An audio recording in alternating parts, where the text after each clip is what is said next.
Welcome to Where the Lullaby Fell, a werewolf-fated mate romance, where fate is messy, the sparks are wild, and the full moon brings more than fur and fangs.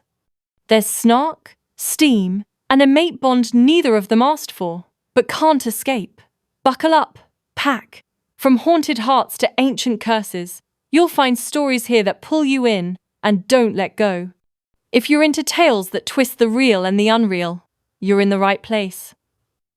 T.M. Nyxen Audiobooks.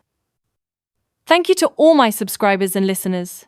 You're the reason these stories live beyond the page. Hit that subscribe button, and let's dive in. Listener discretion advised. This audiobook contains themes of infant loss, grief, and healing.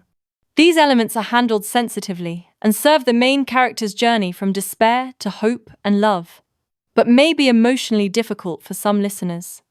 Please take care of yourself while listening. He heard her before he saw her. At first, he'd mistaken the sound for the whisper of the wind through the ancient skeletal trees, a soft, mournful sigh that seemed to curl around the gnarled branches and rustle the brittle, decaying leaves. But the forest had gone unnaturally still minutes ago. The usual nocturnal orchestra of chirps and rustles hushed to a profound, almost eerie silence. Every twisted root, every moss-draped trunk, every skeletal leaf seemed to hold its breath, listening, solemn and reverent. The air, thick and cool, carried the heavy, sweet scent of damp earth, decaying pine needles, and the faint, metallic tang of an approaching storm, all of it pressing in on him, amplifying the sound until it vibrated in his very bones. Then, he heard it again. The voice. It was soft, barely a thread of sound carried on the frigid night air, yet it resonated with an intensity that made the hairs on his arms prickle. It was cracked, not by age, but by raw, fresh anguish. Wounded, not by external injury, but by a rupture deep within the soul. A sound that didn't just break the silence, it tore at it like a jagged, icy blade, leaving ragged echoes in its wake. Sleep now, baby. Hush, hush. The words were a fragile, threadbare fabric of sorrow, each syllable stretched thin and then breaking, woven through with the metallic tang of unshed tears that caught in her throat. And then, the tears flowed now, hot tracks blazing against the cold skin of her cheeks, glistening like dewdrops as they caught the stray, ghostly moonlight filtering through the canopy. Sobs, raw and unbidden, were not just in her voice, but were her voice, catching in her chest, stealing her breath. Mama's here. I'm still here. I'm sorry, she broke on the last word, the sorry splintering into a choked gasp that was more air than sound, a ragged hole of remorse. Dante stepped forward, a shadow among shadows, his enhanced senses picking up every infinitesimal rustle of his worn leather clothes, every whisper of the forest floor beneath his heavy boots. He moved with a hunter's inherent grace, each footfall placed with deliberate, silent care, careful not to break the fragile, sacred spell of her grief. Something about the sound, the raw, bleeding anguish that seemed to soak the very air around her, thick as pine resin, gripped him deep in the chest, a cold fist tightening around his own long-buried pain. His wolf, a creature he had believed dormant, almost dead, for 18 months, gave a low, questioning growl, a rumble that stirred restlessly beneath the scarred landscape of his skin. "I didn't know your eyes," she whispered, her voice a ragged breath, the sound barely audible above the thrumming in Dante's own ears. "I didn't even get to see your eyes. You would have been so loved. So loved." The words were a lament, a haunting melody of what could have been, what should have been, a silent scream given voice. He froze behind a colossal ancient elm, its bark a tapestry of deep furrows and velvety green moss. She was kneeling there, in a shallow hollow, a small, flowerless mound of freshly disturbed earth before her. Her hands, pale and trembling, were pressed into the soil, the chill seeping through her skin, a physical echo of the cold emptiness in her heart.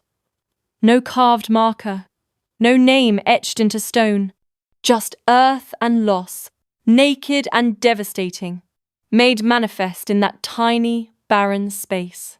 The ancient trees above her seemed to bow slightly, their massive, gnarled branches creaking softly in the night breeze. A somber symphony, as if they too were mourning, shedding silent tears of dew. Moonlight, a pale, anemic silver, pulled gently across the clearing, illuminating the stark scene and casting a quiet, almost reverent glow over the hunched, weeping woman and the tiny, unmarked grave. The stars are watching, baby mine. Her voice trembled, a fragile harp string on the verge of snapping with each whispered word. They saw you leave before your time. I laid you here, the moss, your bed, and sang you love I couldn't give. Her shoulders curled forward, her body folding in on itself, shrinking, as if the immense weight of her grief was a physical burden, pressing her into the damp earth. Dante sank slowly to his knees, heedless of the chill of the damp earth seeping through his clothes and into his joints. A familiar ache. The profound pain in her voice felt unsettlingly familiar, like an old, unhealed scar tearing open in the depths of his own chest, releasing a flood of bottled-up coldness. For 18 months, he had carried his ghosts in silence, a crushing, unbearable quiet that had become his only companion.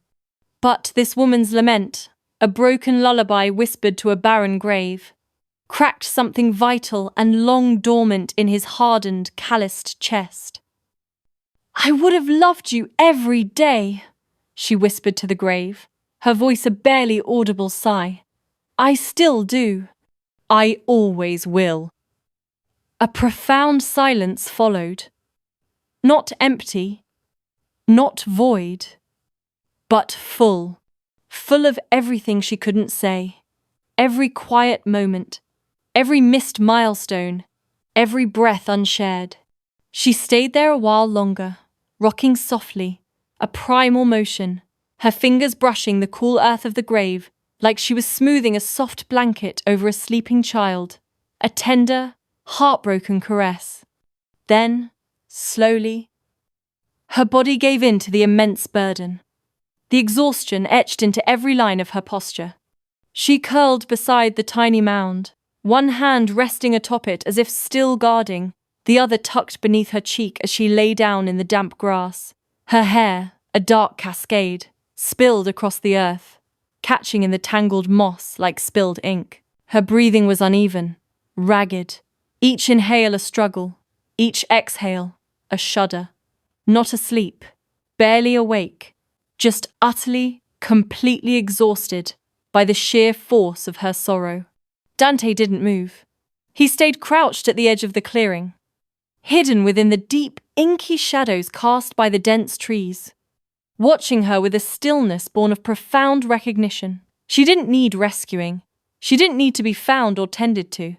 She just needed this sacred space, this tiny grave she returned to like a vital tether to a life that should have been, to a child she barely knew. And he understood, with a clarity that shocked him to his core. Because long ago, in a life that felt like another lifetime, he'd needed the same. A hidden place for his own raw, unutterable grief. So he stayed, silent, still, not ready to be seen, not yet, but utterly, irrevocably, unable to walk away. Her pain had spoken directly to him, a language known only to the truly broken, a low hum of shared anguish. He didn't know her name, didn't know her story beyond the raw, visceral truth of her grief. But in the hollow where her love had been buried, something stirred in him. Not magic, not fate, but something older, something truer, something primal that resonated with the desolate landscape of his own soul. Grief had recognized grief, and Dante, feral, broken, forgotten Dante, had found something worth watching over. Even if she never knew he was there, he would be her silent guardian in the sorrow-steeped night. He followed her scent, a precise, invisible thread pulled taut through the twilight woods, drawing him with the undeniable certainty of a compass needle toward magnetic north.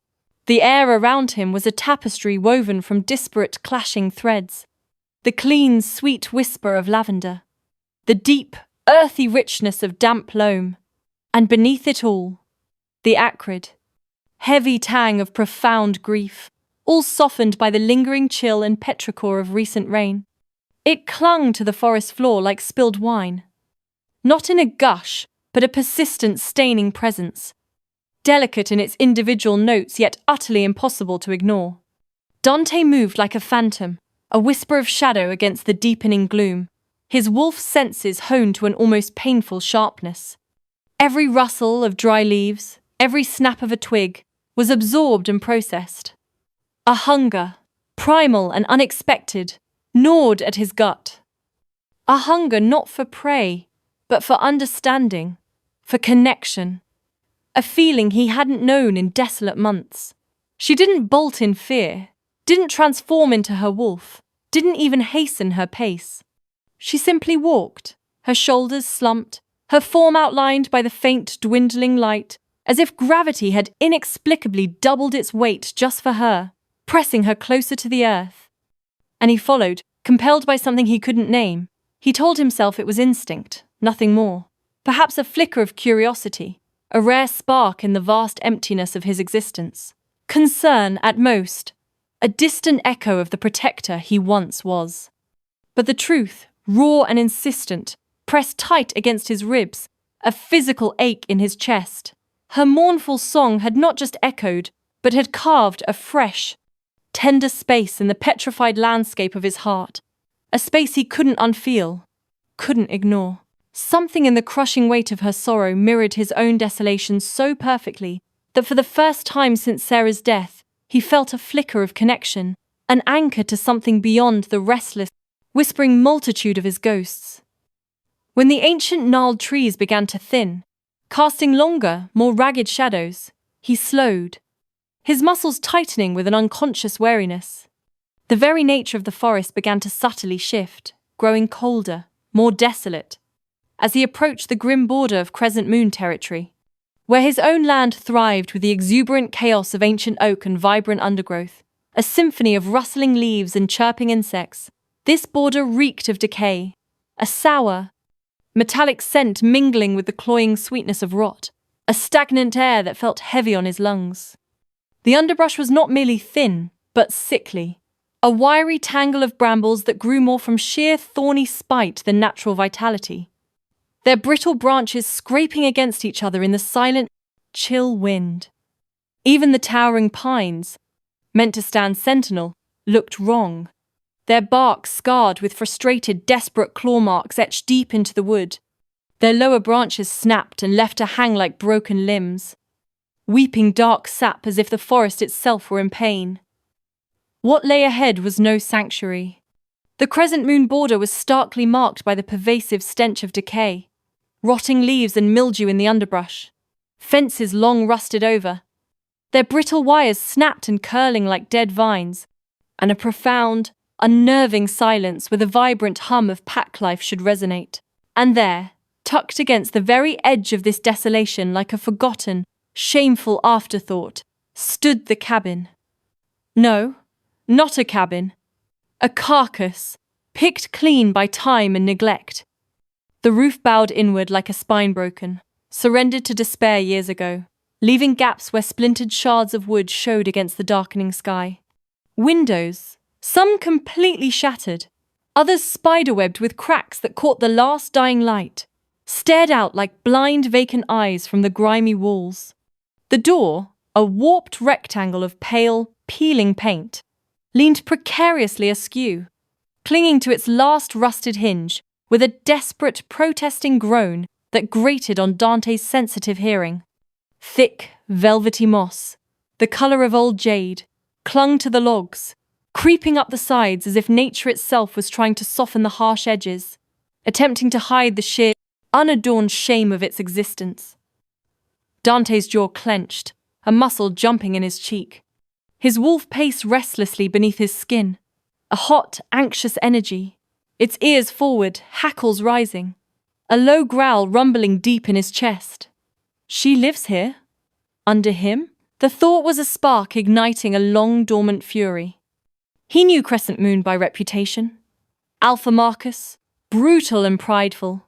A tyrant who had always treated his wolves like expendable resources, mere tools to fuel his ambition. But this wasn't mere neglect. This was deliberate cruelty, a message written in rot and abandonment, broadcast through the very air. Through the gaping broken doorway, he caught glimpses of the interior, shrouded in a perpetual gloom. A mattress, a stained and tattered thing that looked salvaged from garbage, lay directly on the cold, damp earth, its rusted springs poking through fabric-worn tissue thin. No blankets, no pillow, just the stark evidence of her privation. Bare boards, warped and stained by countless seasons of damp, made up the floor. In one corner, a rickety wooden crate served as the sole piece of furniture. And there, pristine amidst the decay, a startling beacon in the encroaching gloom, sat a baby's crib. Hand-carved from wood so warm it seemed to glow with its own inner light, polished to a honeyed sheen. It was a sudden, heartbreaking burst of meticulous love. Above the perfectly smooth, empty mattress, a mobile of crescent moons and tiny carved stars hung motionless, swaying only with the subtle, slow currents of cold air. It was the only thing in that God-forsaken place, in that entire desolate territory, that showed any sign of love, any touch of hope. Her daughter's crib. She built a perfect sanctuary for her child in the middle of this hell. The thought was a physical blow, igniting a white-hot rage that made the wolf within him snarl, a desire to tear, to rip, to burn Crescent Moon to the very ground. Dante stopped just shy of the territorial line, every muscle taut, every nerve screaming. He should walk away. He had no pack, no allies. No reason to start a war that would surely end in his own destruction. But gods, the sheer burning injustice of it. From the deep well of shadows beneath the ancient pines, he watched her. She pushed through the leaning cabin door, her movements devoid of warmth, slow and mechanical. Like a wind-up doll whose spring was unwinding. She didn't bother to scrounge for kindling, didn't light a fire against the creeping chill. She didn't seek out food, didn't even pour water.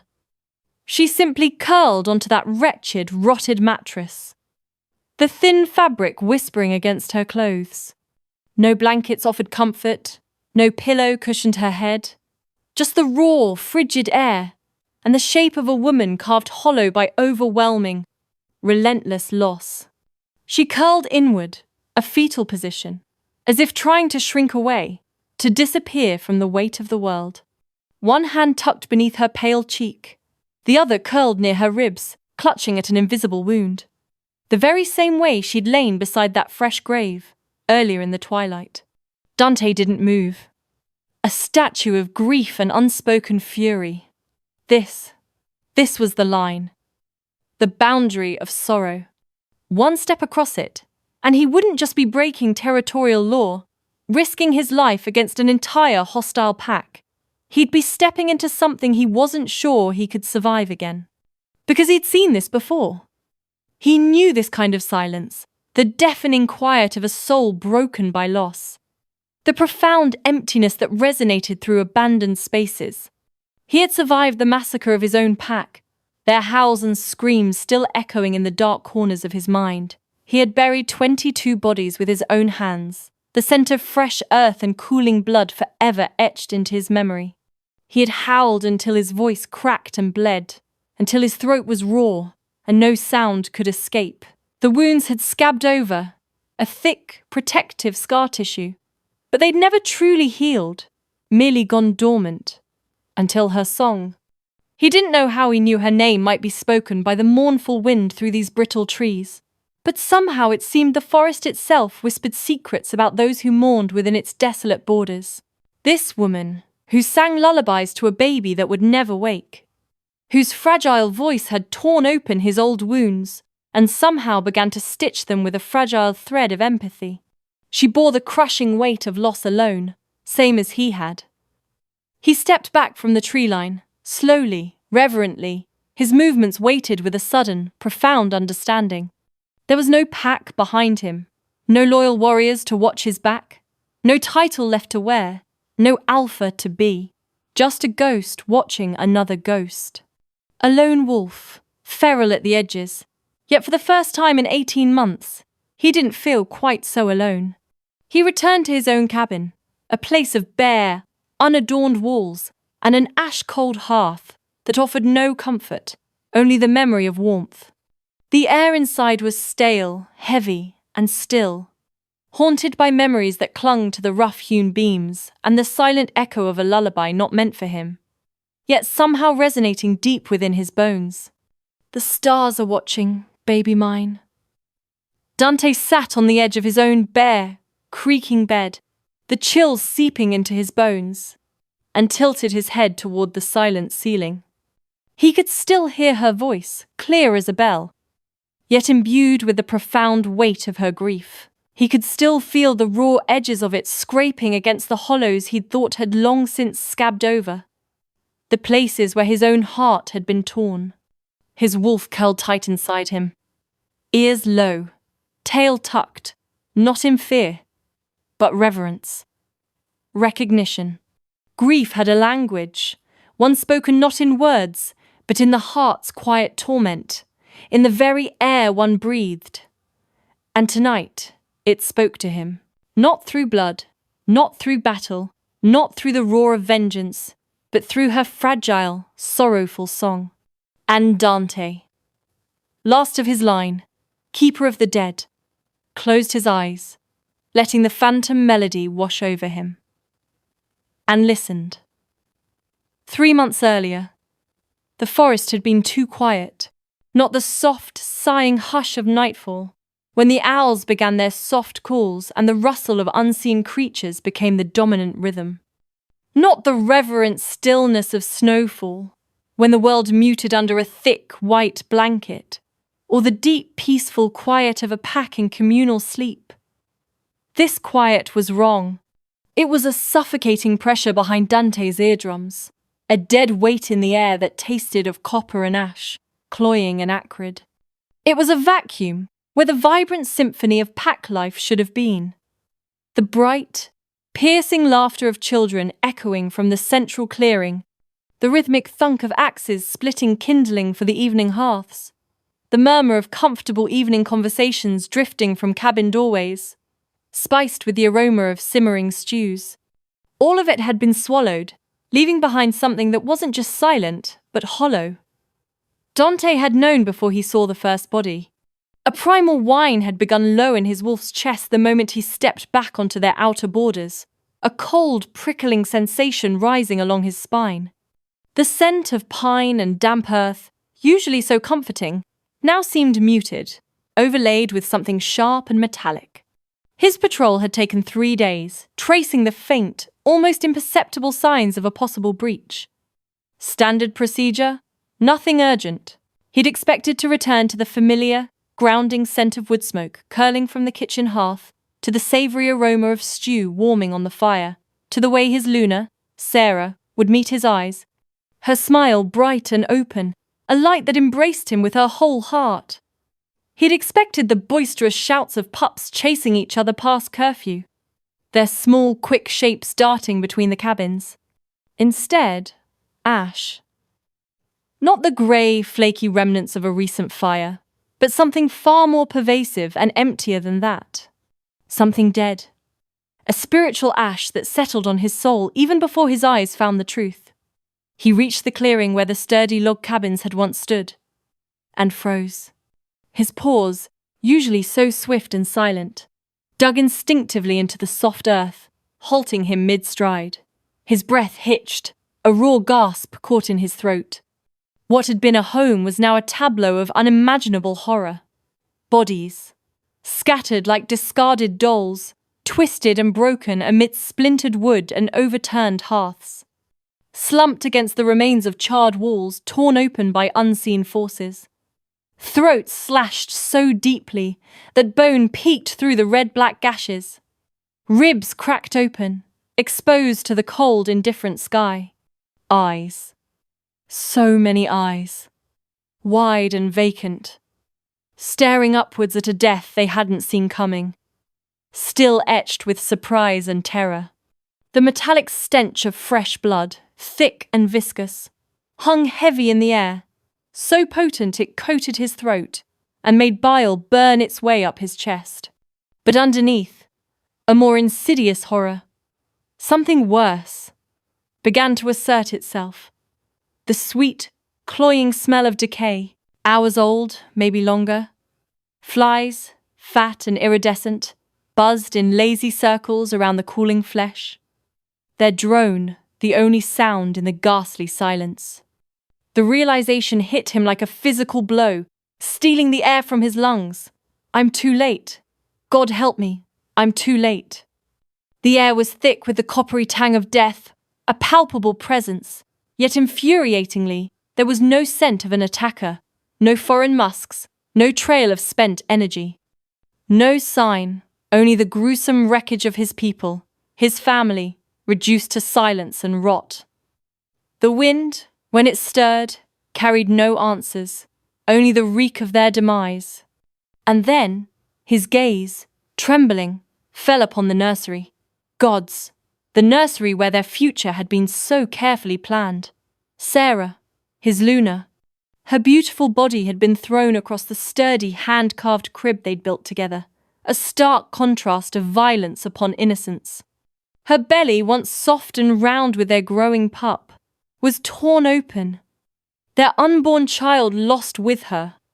A life extinguished before it had even begun. Above the cradle, painted with whimsical moons and stars, the mobile still spun gently in a phantom breeze.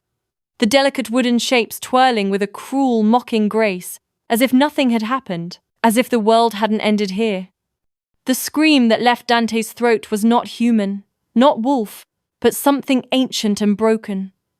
A sound that tore through the oppressive silence, cracking something vital deep within his own soul.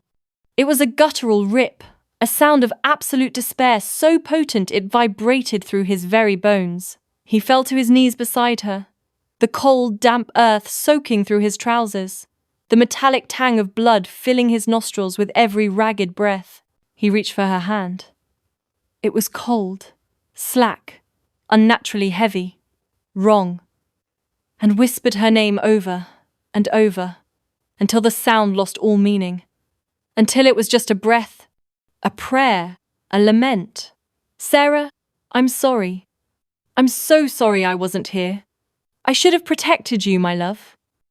I should have been here. But the raw, desperate words fell into the utter silence like stones dropped down a bottomless well, swallowed without echo, without comfort. There had been no one left to help bury them. No hands to share the burden. No shoulders to lean on. No voices to offer eulogies. So he did it himself. Everybody. Every grave. One by one. The earth, cold and unyielding, tore his hands apart, leaving them raw and bleeding, covered in grit and the grim, lingering scent of the soil that would soon become their final resting place.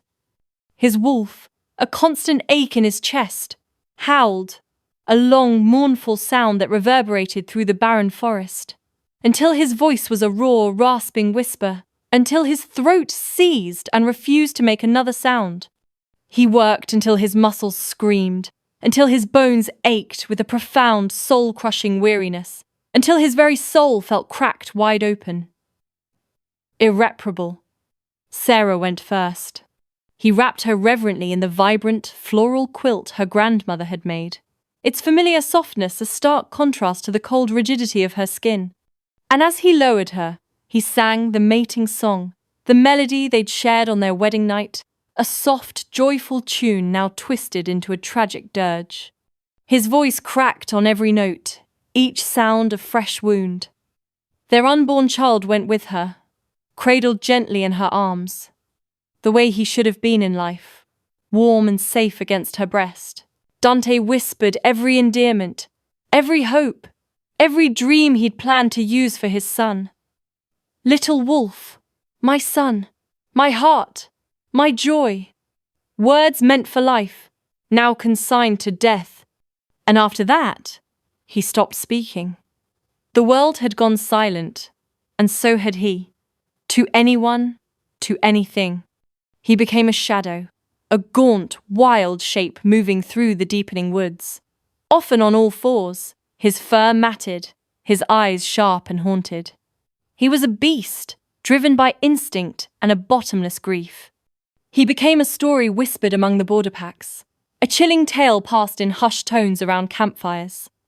The lone one, the feral one, the one who lost everything and faded into the wild. They said his scent was of sorrow and untamed wilderness, a warning.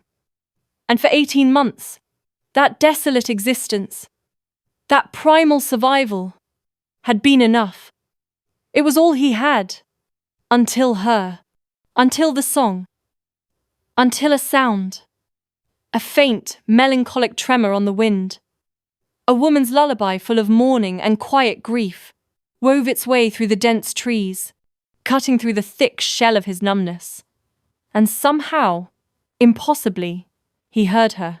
Dante's eyes flickered open to the morning light, thin slivers piercing through the broken, dust-caked shutters of his ramshackle cabin. The memory of that day, that endless burial, still clung to him like cold sweat on his skin, a phantom chill deep in his bones. But it wasn't enough to anchor him anymore. Not now. The haunting melody of her voice had given him a new tether, a fragile, agonizing point of focus. She existed. She was real. She was suffering. Her sorrow a twin echo of his own that had somehow broken through his feral shield. And if she crossed that invisible border, if she came here, to him, into this desolate space, she wouldn't survive it, as it was. His cabin was barely livable, a rough shelter of unchinked logs, perpetually damp and cold, stocked only for grim, solitary survival, not for comfort or care. It was a den, a hideout, a grave for his former self, certainly not a home. And she'd need more than just 4 walls and a roof. She'd need softness, warmth, a sanctuary. Dante rose from the hard, straw-filled pallet with a low growl, a guttural sound of frustration and nascent purpose, shaking off the deep ache in his limbs, the stiffness of disuse. He moved with a strange, almost awkward purpose, like a man remembering how to walk, how to be something other than wolf, his muscles protesting the shift from raw instinct to deliberate action. He started with the essentials, his mind clear, driven, first aid. He rummaged through a dusty wooden box, finding his supplies scattered, half-used, and many long expired. With a grimace, he took inventory, tossing hard, brittle bandages and salves that had long lost their potency into a corner. He cleaned a small, forgotten space near the hearth, scrubbing the rough floorboards with pine needles and rainwater until the scent of stale dust was replaced by a fresh, clean aroma. He laid out fresh, clean cloth, dried herbs he'd gathered months ago. Now with a new purpose: bruise balm, fever reducers, neatly folded gauze, food. He hunted that afternoon, moving through the woods with a practiced silence, but with a different focus now. Not just for raw sustenance, but for cooking, for sharing. He brought back a plump rabbit, its fur still warm, wild roots dug from the damp earth, pungent herbs carefully selected. He cleaned them meticulously, stored them in cool, dark corners. He even dug out the small, heavy cast-iron pot he hadn't touched in over a year, its surface coated in a fine layer of dust, now gleaming clean after his scrubbing. Firewood. He attacked the woodpile with a renewed vigor, the thwack of his axe echoing sharply through the quiet woods. He restocked the pile until it threatened to spill over the rough-hewn shed. Not just enough to survive the night, but to keep someone warm, to keep her warm. Then came the hard part, the bed. He hadn't touched it, hadn't dared to look at it, since Sarah. The sheets were old, musty, covered in a thick layer of dust, and the subtle, lingering scent of time and sorrow.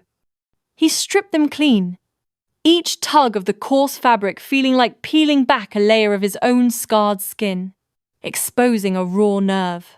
He aired the straw mattress, beating it with his hands to fluff the hardened stuffing, reshaping the lumpy pillow. From a forgotten cedar chest, tucked away in the darkest corner, he pulled out new blankets, soft and woven, imbued with the faint, sweet scent of the wood itself. Things he hadn't allowed himself to even acknowledge in months. Relics of a life he thought was over. He smoothed them carefully, the soft wool warm beneath his calloused fingertips. The cabin didn't transform into a true home overnight. It still held a whisper of its desolate past, a faint, lingering chill in its bones. But by nightfall, illuminated by the soft glow of the rekindled hearth, it looked ready. Not perfect, not painless, but ready. As Dante lit the lantern near the door, its warm, flickering flame casting dancing shadows on the now clean walls, he stared at the gentle light and realized something unsettling, something that sent a jolt through his chest. He was no longer preparing it for Sarah, the Luna he had lost to violence and grief. The ghost of her presence still lingered, a beloved ache.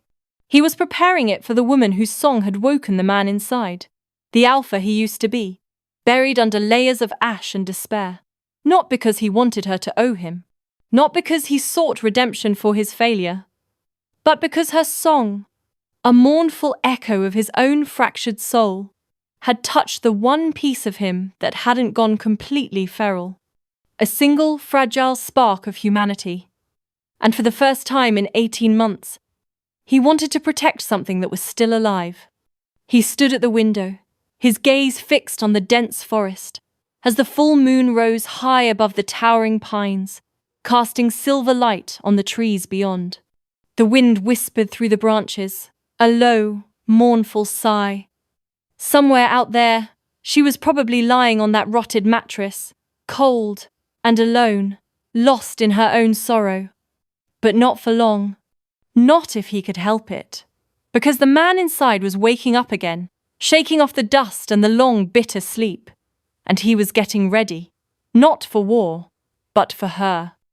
The sun hadn't yet bled its crimson and gold across the eastern sky, but she was already walking back. A solitary silhouette against the pre-dawn gloom, the air bit at her exposed skin, carrying the sharp, clean scent of pine needles and the damp, earthy fragrance of the forest floor, still shrouded in a lingering mist. Her worn leather boots dragged through the dew-wet moss, each step a soft, squelching sigh, the chill of early morning clinging to her bones like a shroud. Her fingers were stiff, still gritty with soil from smoothing the earth over her daughter's grave, that profound cold having seeped so deep it felt permanently etched into her very marrow. A dull, heavy ache resonated in her chest, a constant pressure that never truly eased. She hadn't meant to stay so long this time, watching the stars fade, imagining her child among them. But leaving always felt like ripping her heart out again, a fresh, raw wound tearing open the fragile scabs of grief. The absence echoed, a hollow space in her being. She reached the clearing behind the Crescent Moon compound just as the first pale, milky light began to diffuse across the horizon. The air here was thicker, tinged with the faint, comforting scent of wood smoke and damp fur from the waking pack. A few wolves, already milling about, paused to look at her, their glances quick and averted, as if sorrow were a contagious disease, as if her profound, lingering grief might somehow stain their own carefully constructed lives. The silence they left in her wake was heavier than any noise.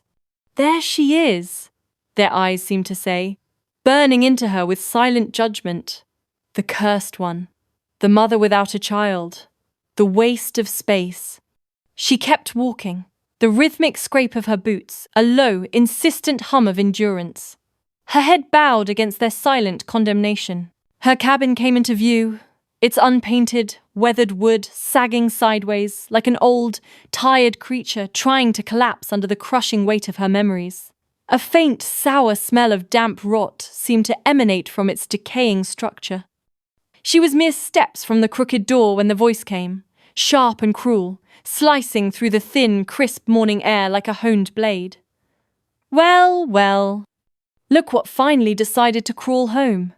She stopped, an involuntary flinch rippling through her, her eyes squeezed shut, a desperate attempt to contain the fresh wave of dread. She took a breath, a sharp intake that burned her lungs, as if it might physically hold her together. But nothing could brace her for the words that followed, for the metallic tang of fear that now coated her tongue.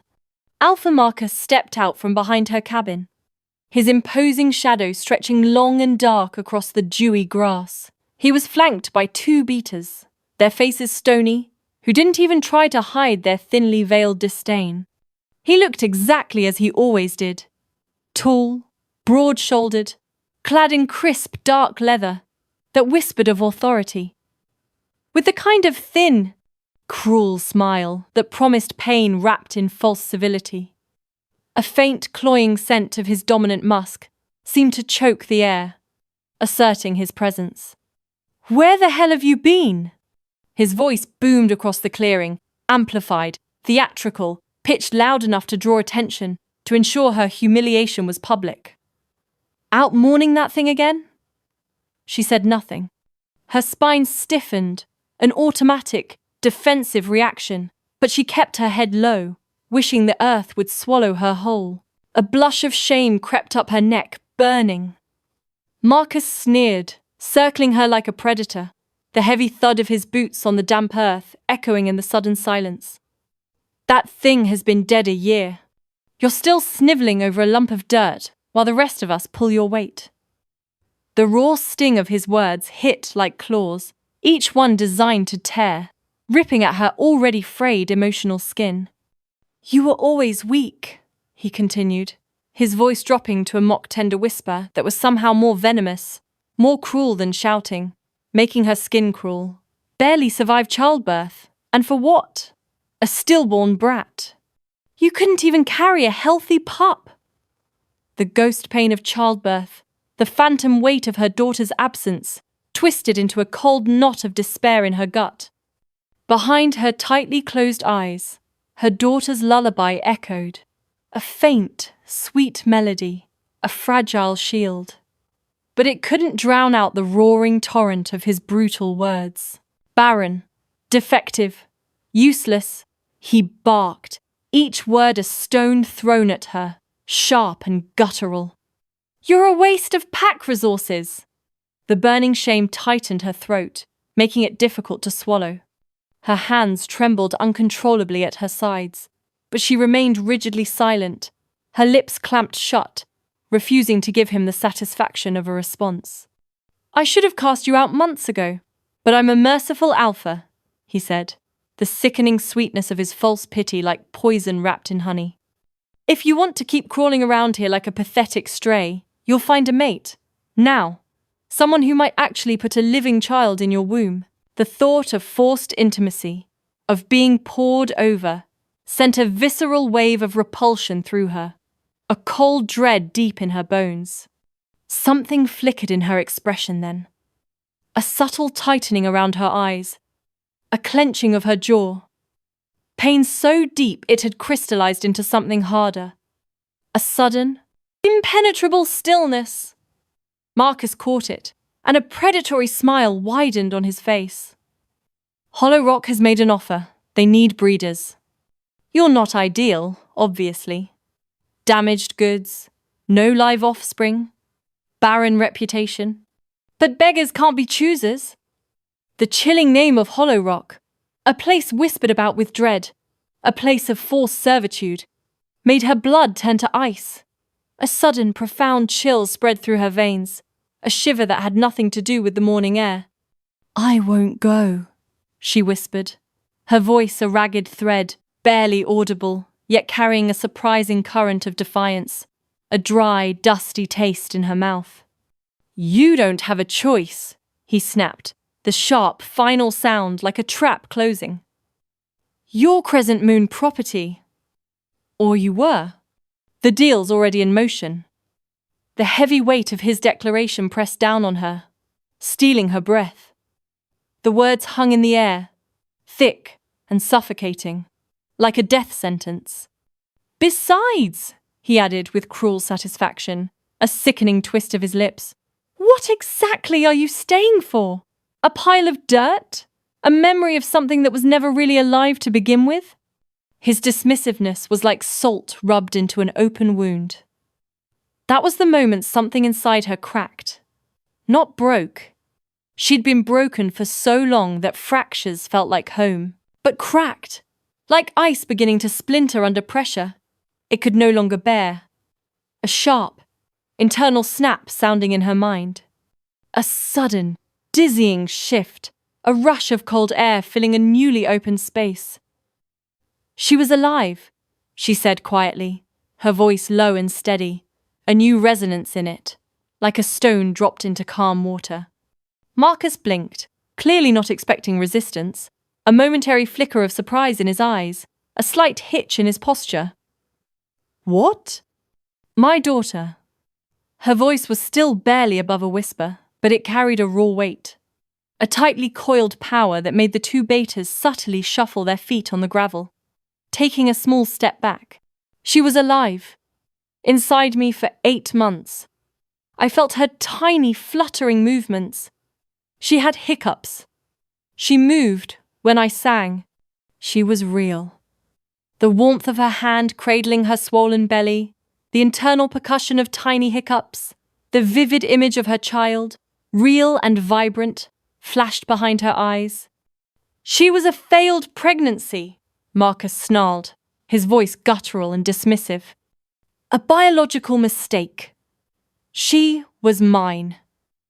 The words came out stronger now, hot in her throat, fed by an anger she'd forgotten she was capable of feeling, a surging tide. And she was loved. And I will not abandon her for your convenience.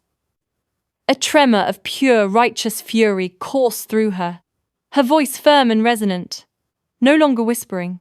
The air around them seemed to crackle with an almost tangible energy, the scent of ozone faintly on the breeze, for a moment. Just a moment. Uncertainty flickered across Marcus's face, a brief, almost imperceptible falter in his expression. But the moment passed. His features hardened again, like stone. You'll do exactly what I tell you to do, he said. His voice dropping to the low, dangerous rumble he reserved for ultimatums, vibrating in the air. Or you'll find out exactly how unpleasant I can make your existence. She said nothing. There was nothing left to say. A deliberate silence, heavy with unspoken defiance, hung between them. Marcus stepped back, his smile returning like a polished steel blade. The Hollow Rock delegation arrives next week. You'll clean yourself up and smile while they inspect the merchandise. Are we clear? The idea of being merchandise left a repugnant metallic taste in her mouth.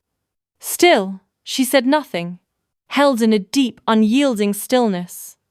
I said, "Are we clear?" he demanded, an edge of impatience and menace sharpening his tone.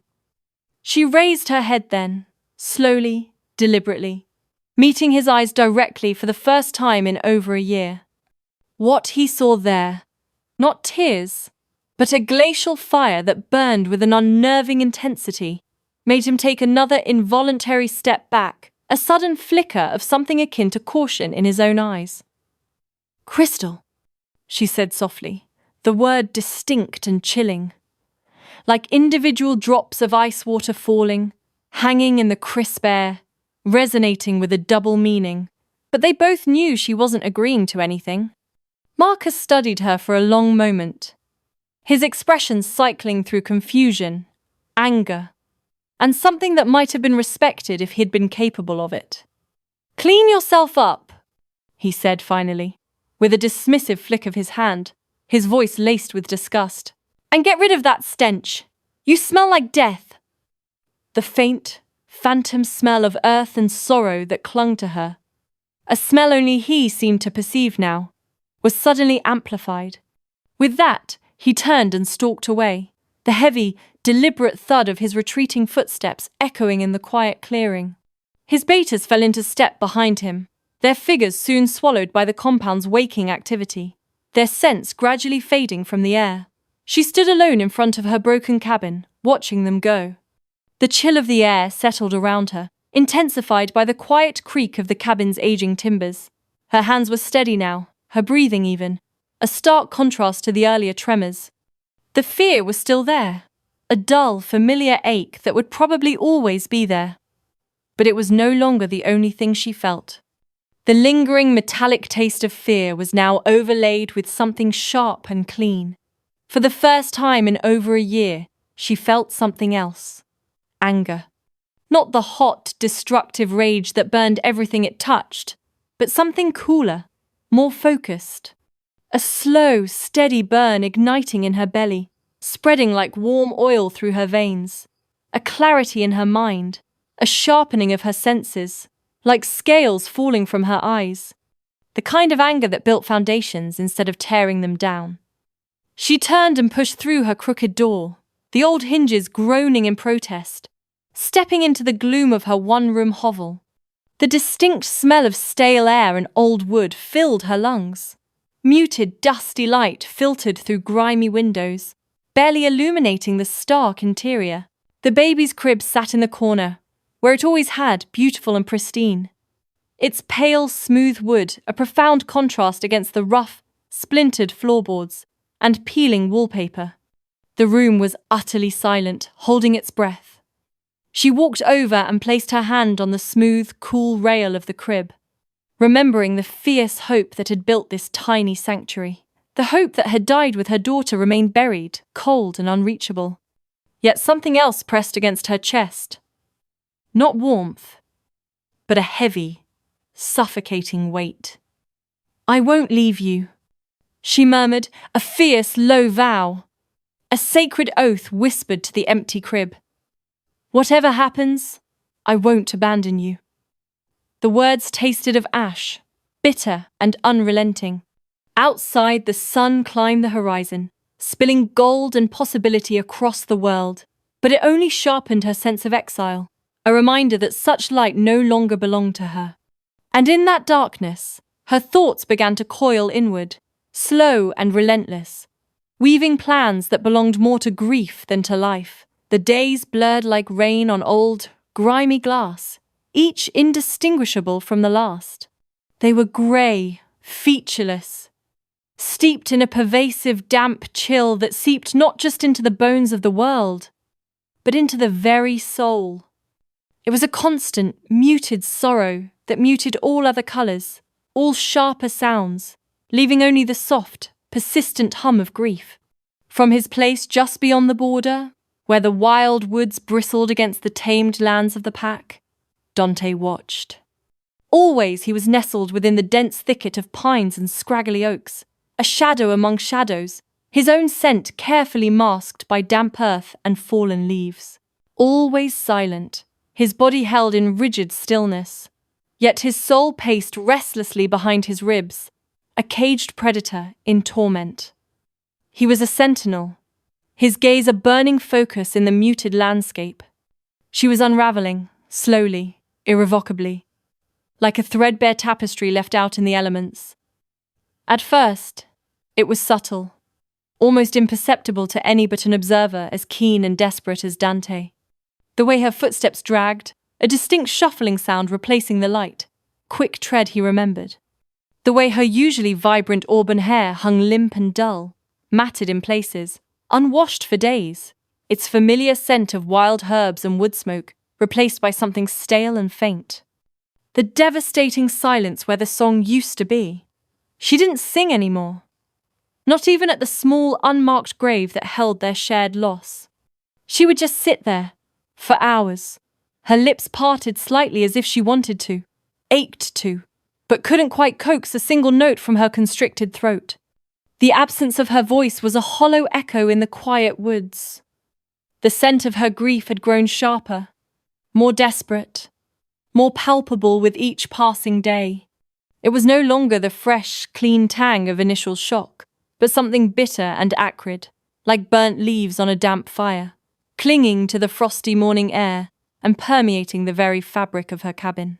It filled Dante's nostrils, making his stomach clench, a primal warning ringing in his ears. His wolf, a restless presence, paced relentlessly behind his ribs, a low, guttural growl rumbling deep within his chest, a desperate plea to cross the line, to intervene. "She's fading," his wolf whispered, its voice raw with a pain that mirrored his own, disappearing piece by piece, like morning mist under a harsh Sunday. Then came the storm, a tempest that seemed to mirror the turmoil within her, ripping through the quiet woods with a brutal indifference. Thunder cracked like bones splitting in the sky, a deafening sound that vibrated through Dante's very core.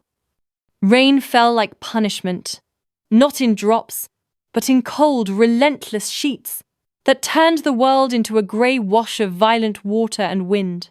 The air crackled with ozone and the scent of bruised earth and pine needles. Dante, soaked to the bone but unmoving, watched her leave the graveyard late that night, a spectral figure against the thrashing trees. She was utterly drenched, silent, her thin arms wrapped tightly around herself, as if she could physically hold in whatever fragile pieces of her soul were left. She reached her small cabin, its once sturdy frame now listing and weathered, and didn't even look up as the first cold drops began to fall through the increasingly broken shingles of her roof. There was no flicker of reaction in her eyes, just a desolate emptiness. The roof, weakened by neglect and the relentless downpour, gave in minutes later with a sickening crack and splinter of old wood. Water spilled through the gaping hole, a dark cascade soaking the thin, straw-filled mattress on her bed. The packed earth floor turned to cold, squelching mud in places. Yet she just sat there, in the very middle of it all, a silent tableau of ruin. Still, blank. Her wide eyes stared at the far, peeling wall, as if her grief had gone so deep it had transcended the need for any outward expression, leaving only a hollow shell. The damp chill of the cabin would seep into her bones unnoticed. Dante's fists clenched so tightly at his sides that his nails bit crescent moons into his palms, the sharp sting a welcome distraction from the hot, heavy ache in his chest. A low, desperate keen escaped from his wolf, unheard by human ears, but a desperate cry nonetheless. No one came. Not one wolf from the Crescent Pack, her supposed kin. No one brought her blankets, not even a dry piece of wood. No one asked if she was okay, if she needed a roof over her head. No one even spared a glance in her direction, their averted eyes a colder punishment than the storm. The pack had moved on, their collective memory short, their compassion shorter. She had not. She was left behind, a forgotten shadow. So he did what they wouldn't, what he yearned to do, but couldn't openly. The next morning, under a sky that still wept with a fine, persistent drizzle, there was a small bundle sitting at the very edge of the territorial line, the invisible, yet unyielding boundary between their worlds. It was wrapped meticulously in old, rough oilcloth, its surface slick with dew, hiding within it a stack of dry, resinous firewood, some dried rabbit jerky with its faint, smoky scent, and a flask of crisp, clean water. Nothing that screamed identity, nothing that could be traced back to him. Just survival, stark and anonymous. He didn't expect her to take it. He almost didn't want her to, for it would mean acknowledging a presence. But when he returned to his vigilant post the next evening, his heart thrummed a strange beat. It was gone, so he left more. He made it a ritual. Another night, he brought a small rolled-up tarp, its slick surface reflecting the pale moonlight. He folded it tight, a neat rectangle, and placed it at the exact, precise spot where pack law would allow him to approach, without sparking war, without igniting ancient feuds. Not a step more. 2 nights later, his breath hitched. He saw it, crude and uneven, rigged over her thin mattress, providing a fragile, if temporary, barrier against the drips from the gaping hole in her roof. Not well secured, not neat. Certainly not a craftsman's work, but used. It wasn't thanks. There was no gratitude in her blank eyes, no acknowledgement, but it was something. A sliver of hope, a a whisper against the roaring storm of her despair. She never looked for who left the supplies. Not once.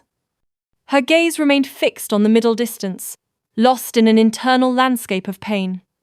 Dante told himself that it didn't matter. He was doing it for her, purely for her survival. But the truth? A hot, heavy ache settled in his chest. He wanted her to care, even a little, even enough to glance at the tree line, to feel a flicker of curiosity, to wonder, who was this silent hand that offered comfort in the darkness? But she wasn't there yet. Not close. She moved like a ghost through the trees, a pale, almost translucent figure. Her journey was a predictable, agonizing loop, visiting the grave, returning home, surviving in that desolate space between the two. She ate only enough to stop the gnawing ache in her belly. Her movements slow and deliberate, conserving precious energy. She lay still when the rain came, letting the cold seep into her, showing no fight against the elements.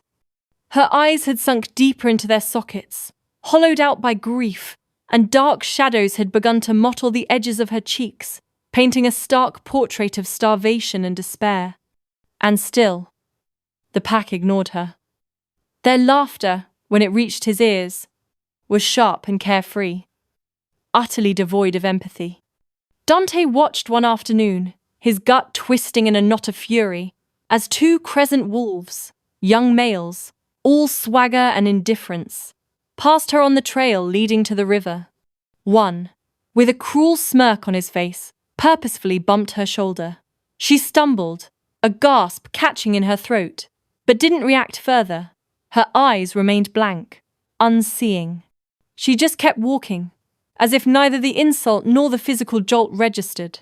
They laughed, a harsh, mocking cackle that scraped like fingernails on a chalkboard through the quiet woods. Dante growled, low and lethal, a deep, vibrating rumble that seemed to emanate from the very earth beneath him, carrying with it the raw, untamed power of his true form. It was a guttural sound, ancient and terrifying. The wolves flinched, their smug grins dissolving. Something primal in that sound, a warning that bypassed the intellect and spoke directly to their animal fear, made them hurry on, casting nervous glances back at the impenetrable tree line. He couldn't cross the line. Not yet. Not without sparking outright war. But gods, he wanted to. He wanted to burst from the shadows, a furious blur of fur and teeth, to rip those wolves limb from limb. He wanted to cross that treacherous border, to scoop her up in his arms, to carry her from that place of mud and rot, to wrap her in the softest blankets, to light a roaring fire, and to whisper to her that she wasn't broken, that grief wasn't weakness, but a testament to love. That love, even for someone gone, wasn't failure. But she didn't need words. Not now. She needed quiet care, a silent, persistent presence against the cold tide of her isolation. So he kept watching, a ghost of her protector. And he kept leaving offerings, his silent vow of support. Dried herbs for sleep, their gentle fragrance of lavender and chamomile, a poignant contrast to the bitter smell of her grief.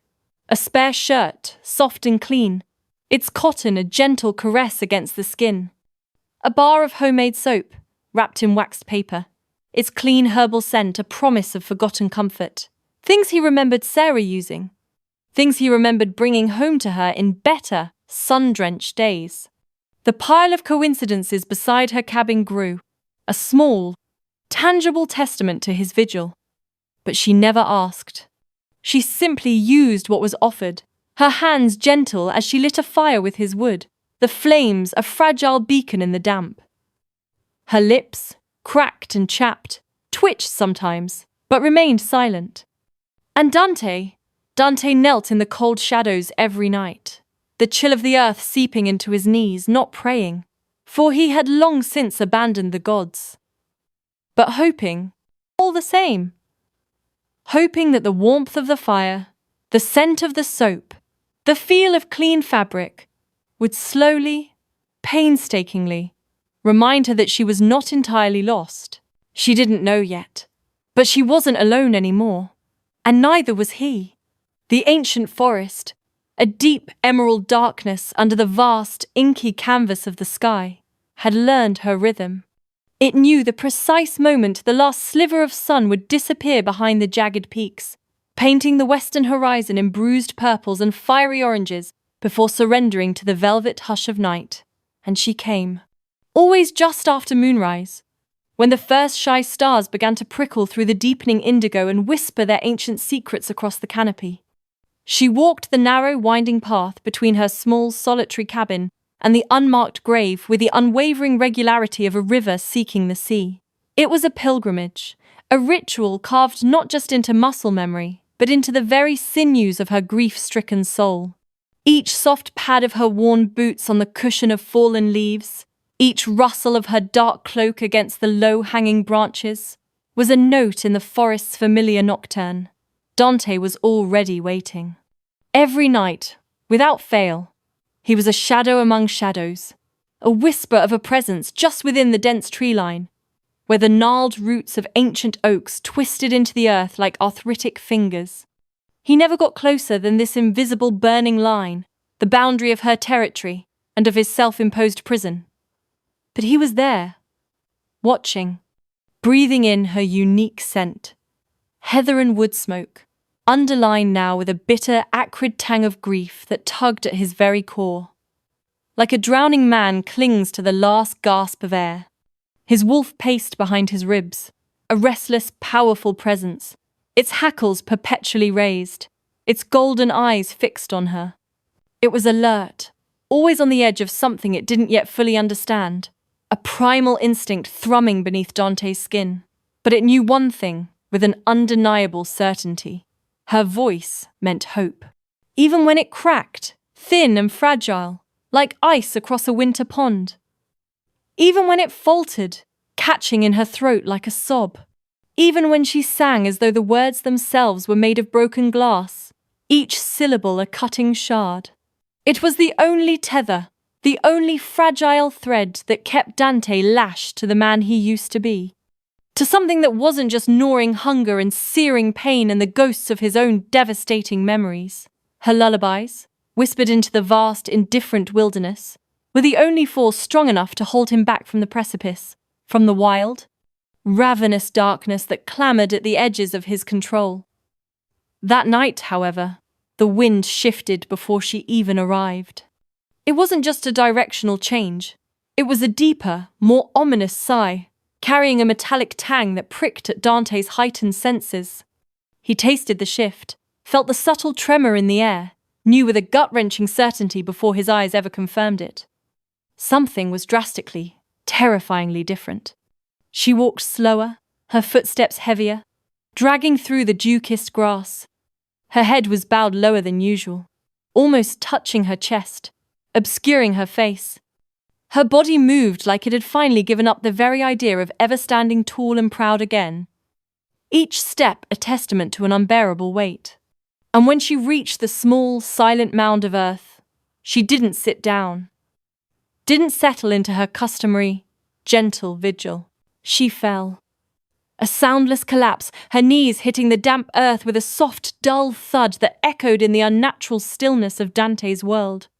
And for the first time in weeks, terrifying, unending weeks, she hesitated. A chasm of silence opened, profound and aching, before she opened her mouth to sing.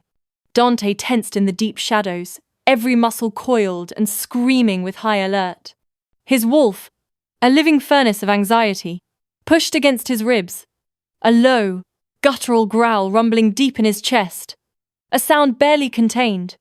Then she exhaled, a ragged, shuddering breath, and began, soft at first, raw, like a wound freshly opened.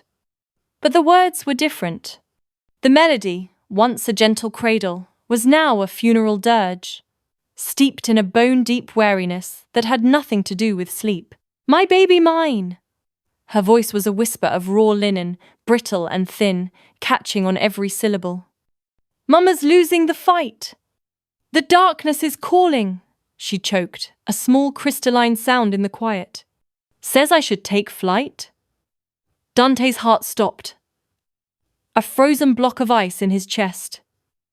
No. No, no, no. His wolf slammed into his ribs with a feral, guttural growl that never made it past his lips. A desperate snarl of pure, unadulterated terror. He stood fully, straightening from his crouched position, every inch of him trembling with a cold dread. His fists clenched at his sides, knuckles white, breath coming too fast, too shallow, tasting of dust and fear. The words weren't just grief anymore. They weren't a lullaby to soothe the lost. They were goodbye. I dream of the river, the one that runs deep.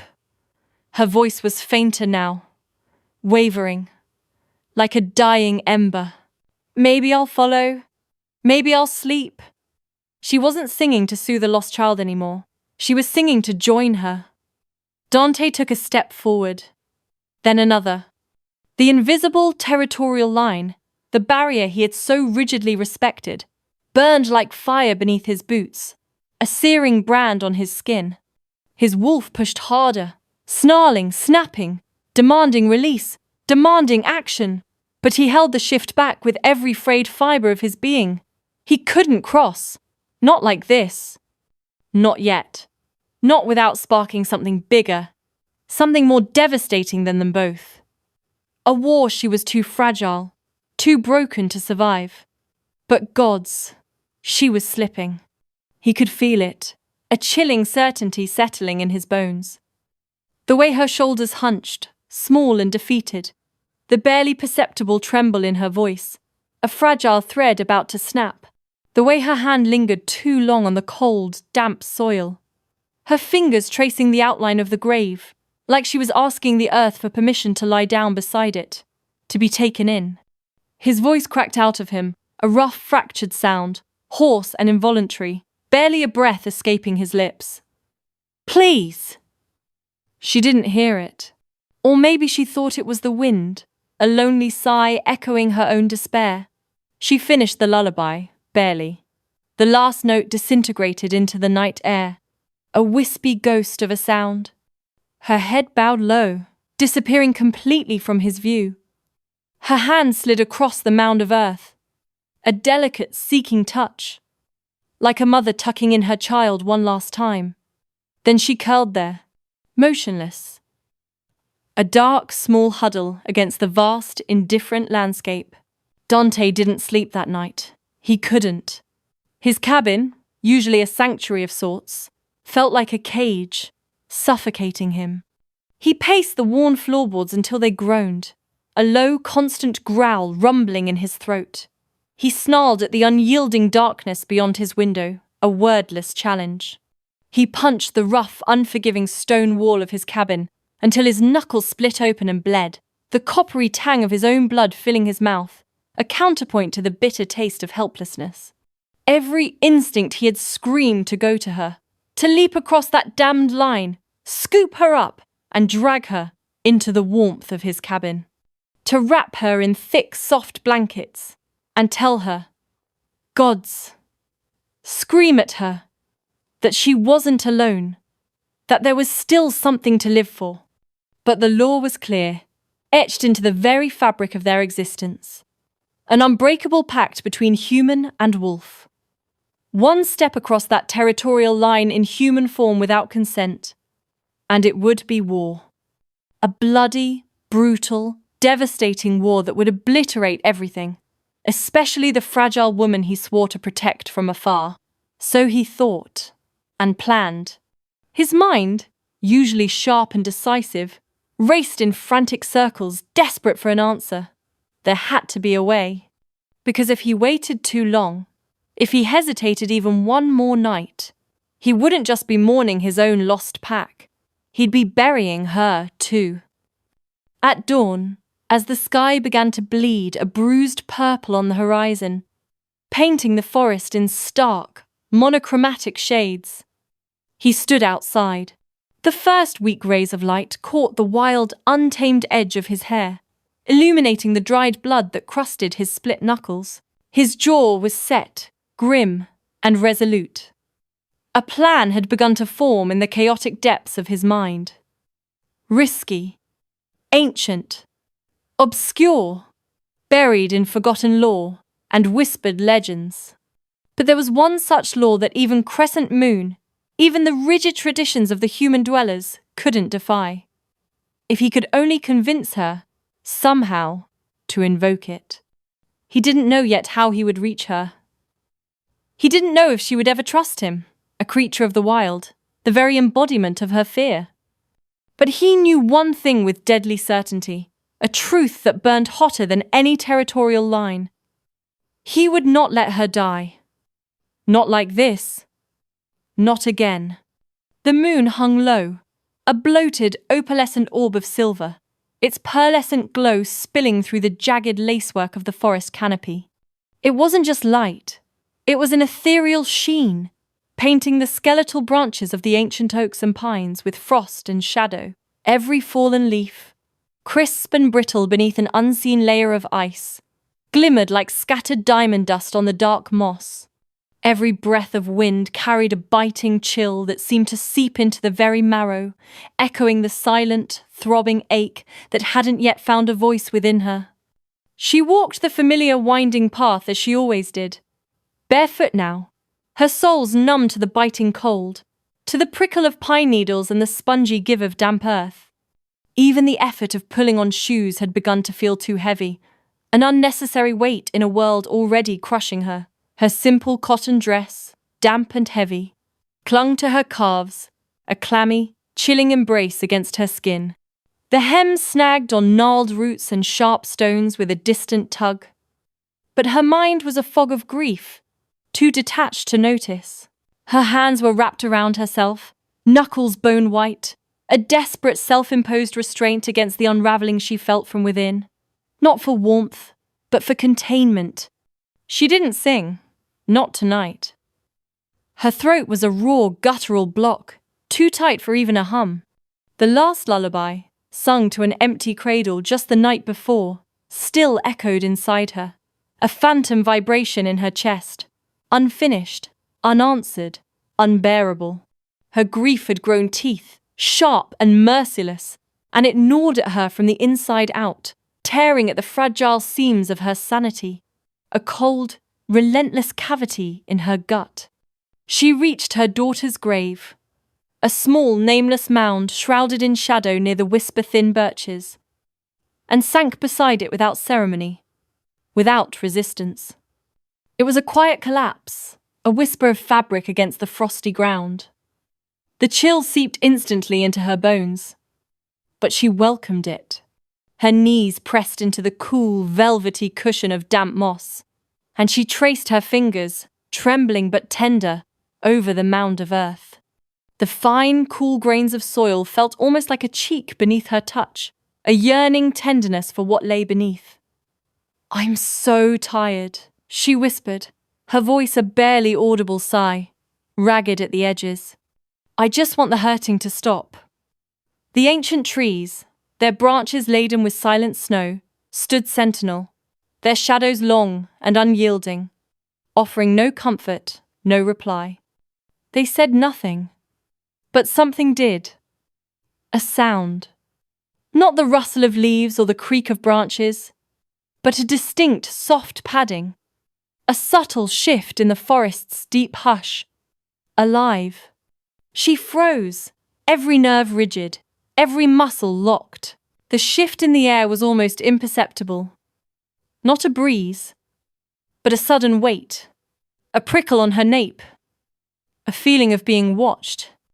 Her muscles stiff, she turned her head slowly, her heart a frantic drum against her ribs, and eyes, 2 points of molten gold, flickering like embers trapped in the deeper gloom, low to the ground, watching from the shadows cast by a towering pine. They didn't glow with menace. They didn't burn with hunger. They were simply present. An ancient, heavy presence.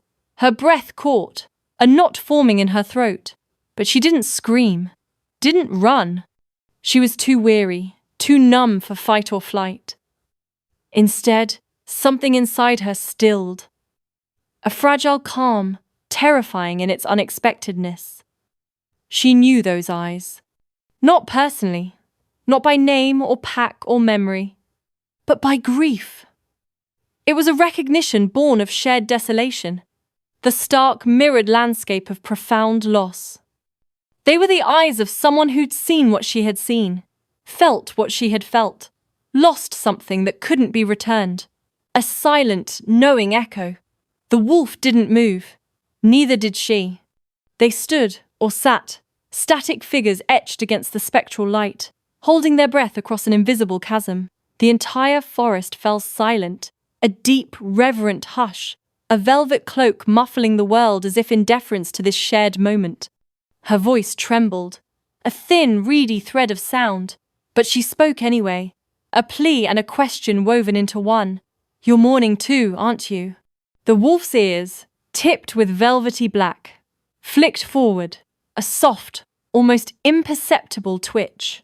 He took a single, deliberate step from the deeper gloom of the trees. A quiet padding of paws on frozen earth. Moonlight spilled over him then, coating his thick pelt, rich as autumn leaves with shades of russet and charcoal, in molten silver. Wide, powerful shoulders rippled beneath the fur, a body built for battle, but held in an unexpected, reverent stillness. Not threatening, not challenging, just there. A silent, solid anchor in her storm. She didn't flinch. A strange absence of fear held her captive, replacing the terror she ought to feel. She looked into those wild, glowing eyes, those windows to a kindred suffering, and for the first time in over a year, a tiny, fragile ember sparked within her. And she didn't feel alone. The wind whispered through the trees, a sighing breath, threading between them like a visible, ethereal silver thread tying wolf to woman. She exhaled. Shaky. A breath held for too long but full. He stepped no closer. Neither did she. An unspoken understanding. A delicate balance held between them. But something had been crossed that night. Not merely the invisible border between human and wild, between known paths and forbidden territory. Something older. Something deeper. The primal line between species, the raw chasm of shared agony, the boundary between grief and grace. And neither of them would come back the same. From the deepest shadows of the surrounding woods, Dante watched as she finally stood. A little straighter this time. A little steadier. A new subtle resilience in her posture. She didn't speak again. She didn't need to. The understanding had passed without words. She turned, one last, lingering glance over her shoulder at the powerful wolf bathed in moonlight. A silent farewell, a nascent promise in her gaze. And then she walked back toward her broken cabin. But it wasn't broken in the same way. Not anymore. It felt less like a tomb, more like a waiting place.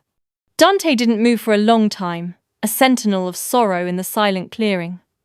When he did, it wasn't back into the concealing embrace of the forest. It was forward. To the grave. To the small, nameless mound of earth where the child lay. He bowed his magnificent head, lowering his powerful body to the frozen earth, not in worship, but in profound respect, a heavy, silent tribute. Then, finally, he howled. Low, gentle, a deep, resonant thrum that vibrated through the very roots of the earth and into the cold night air. It was a note of mourning shared, an ancient lament, offered not in desolation but in solidarity, a song that joined the woman's unspoken grief. And then he vanished into the trees, a shadow swallowed by shadows, the sound of his song still floating behind him like the echo of a vow not yet spoken. A haunting, hopeful resonance in the forbidden territory. The taste of iron mixed with the bitter tang of adrenaline still coated Dante's tongue, a phantom sensation from the night before, making sleep a distant, impossible dream. Not after that night. Not after the way she had looked at him, her gaze unwavering, and not flinched. Her eyes, wide and luminous even in the dim light of the clearing, had pierced through the phantom fur of his wolf form, past the snarling beast, and into the raw, exposed core of him. She had seen him, truly seen him. Not just the beast of the forest, the solitary, hulking wolf, but the profound, gaping wound underneath, the desolation that defined his existence. And now, the passive torment of merely watching her break, day by agonizing day, was no longer an option. He had to act. A faint, musty scent of ancient paper and dried herbs filled the air of his cabin. The old books lay scattered across the rough-hewn floorboards, their covers cracked, their bindings straining. Pages, brittle and parchment thin, were yellowed and torn, a delicate tracery of time's passage, scrawled with ink so faded by centuries it was barely more than a whisper. Dante crouched amidst them, the flickering honeyed glow of a dwindling fire casting dancing shadows that swallowed and revealed the words. His calloused finger, rough with scars, traced along laws he hadn't touched, hadn't even thought of, since his Luna was alive. Since his pack was whole, their laughter echoing through the very trees that now stood in quiet witness to his solitude. There had to be a way, a loophole, hidden in the forgotten wisdom, a mercy, a lifeline, for a soul as shattered as his own. A gasp caught in his throat, sharp and sudden, as his gaze snagged on a passage. It was halfway through a crumbling, leather-bound treaty, dating back to the almost mythical days when wolves were still ruled by solemn oaths etched in stone, not the brute force and petty tyranny that now dominated their lands. Sanctuary Law 13b. If a wolf of suffering, mistreated or neglected by their blood pack, formally requests sanctuary of another, they may be claimed under the Sanctuary Accord. Such a claim, once honoured, cannot be challenged by war or title, only by the will of the suffering wolf. His heart slammed against his ribs, a heavy, desperate drumbeat against the silence of the cabin. It was an old law, ancient, mostly forgotten, gathering dust in the annals of history, but still binding. The words vibrated with an authority that transcended time, a forgotten promise of protection that ignited a fierce, fragile hope within him. If she asked, he could protect her, fully, without bloodshed, without challenge from Alpha Marcus or any other posturing fool. But she had to ask. And this woman, fragile as spun glass, hollow-eyed with bottomless grief, perpetually wrapped in sorrow like wet wool, was barely surviving, let alone capable of trusting anyone. The very thought made his jaw clench, a tense muscle working under his skin. She'd never ask a stranger for help. So, he had to become something more than a stranger. The next night, he went to the clearing in human form. The chill of the night air was a shock against his skin, prickling goosebumps across his arms and chest, a stark contrast to the thick fur he usually wore. Naked but for the worn, rough-spun blanket slung low around his waist, he felt vulnerable, exposed, yet undeniably himself. His feet, toughened but still sensitive, pressed into the damp, cool moss of the forest floor. Each step silent, deliberate. The ancient forest didn't flinch, didn't rustle in alarm at his presence. It had grown accustomed to his quiet grief, his solitary vigil. His soul had bled into these trees for so long that they no longer needed his name, or his form, to know him. They simply recognized the familiar ache in the air around him. He waited, a statue carved of muscle and quiet resolve, breathing in the deep, earthy scent of damp soil and pine. The air was still, heavy with the promise of rain. And just as the first brilliant pinpricks of stars broke through the ragged edges of the clouds, casting a faint, silver sheen on the forest canopy, she came. A faint whisper of movement, the barely there rustle of leaves underfoot, announced her presence before she fully emerged from the deeper shadows. She stepped into the clearing with her arms wrapped tightly around herself again. A familiar, self-protective gesture. But tonight, she paused halfway to the small, silent mound of earth that marked the grave. Her delicate nose, still bearing the faint scent of pine and sorrow from the grave, twitched, testing the air with an instinct deeper than conscious thought. She sniffed the air again, a small, subtle intake of breath. The faintest flicker of alarm crossed her face, then confusion. Not wolf, man. Her eyes, shadowed and wary, slowly lifted, and there he stood. His golden eyes, usually a predatory gleam in the shadows, were now softened, reflecting the nascent starlight with an almost melancholic depth. Broad shoulders, muscles coiling under taut skin, a primal strength held in careful stillness. The same quiet, watchful energy as the wolf, but now wrapped in flesh and silence. She didn't run, she didn't speak. The silence between them was thick, almost suffocating, broken only by the chirping of crickets and the distant hoot of an owl.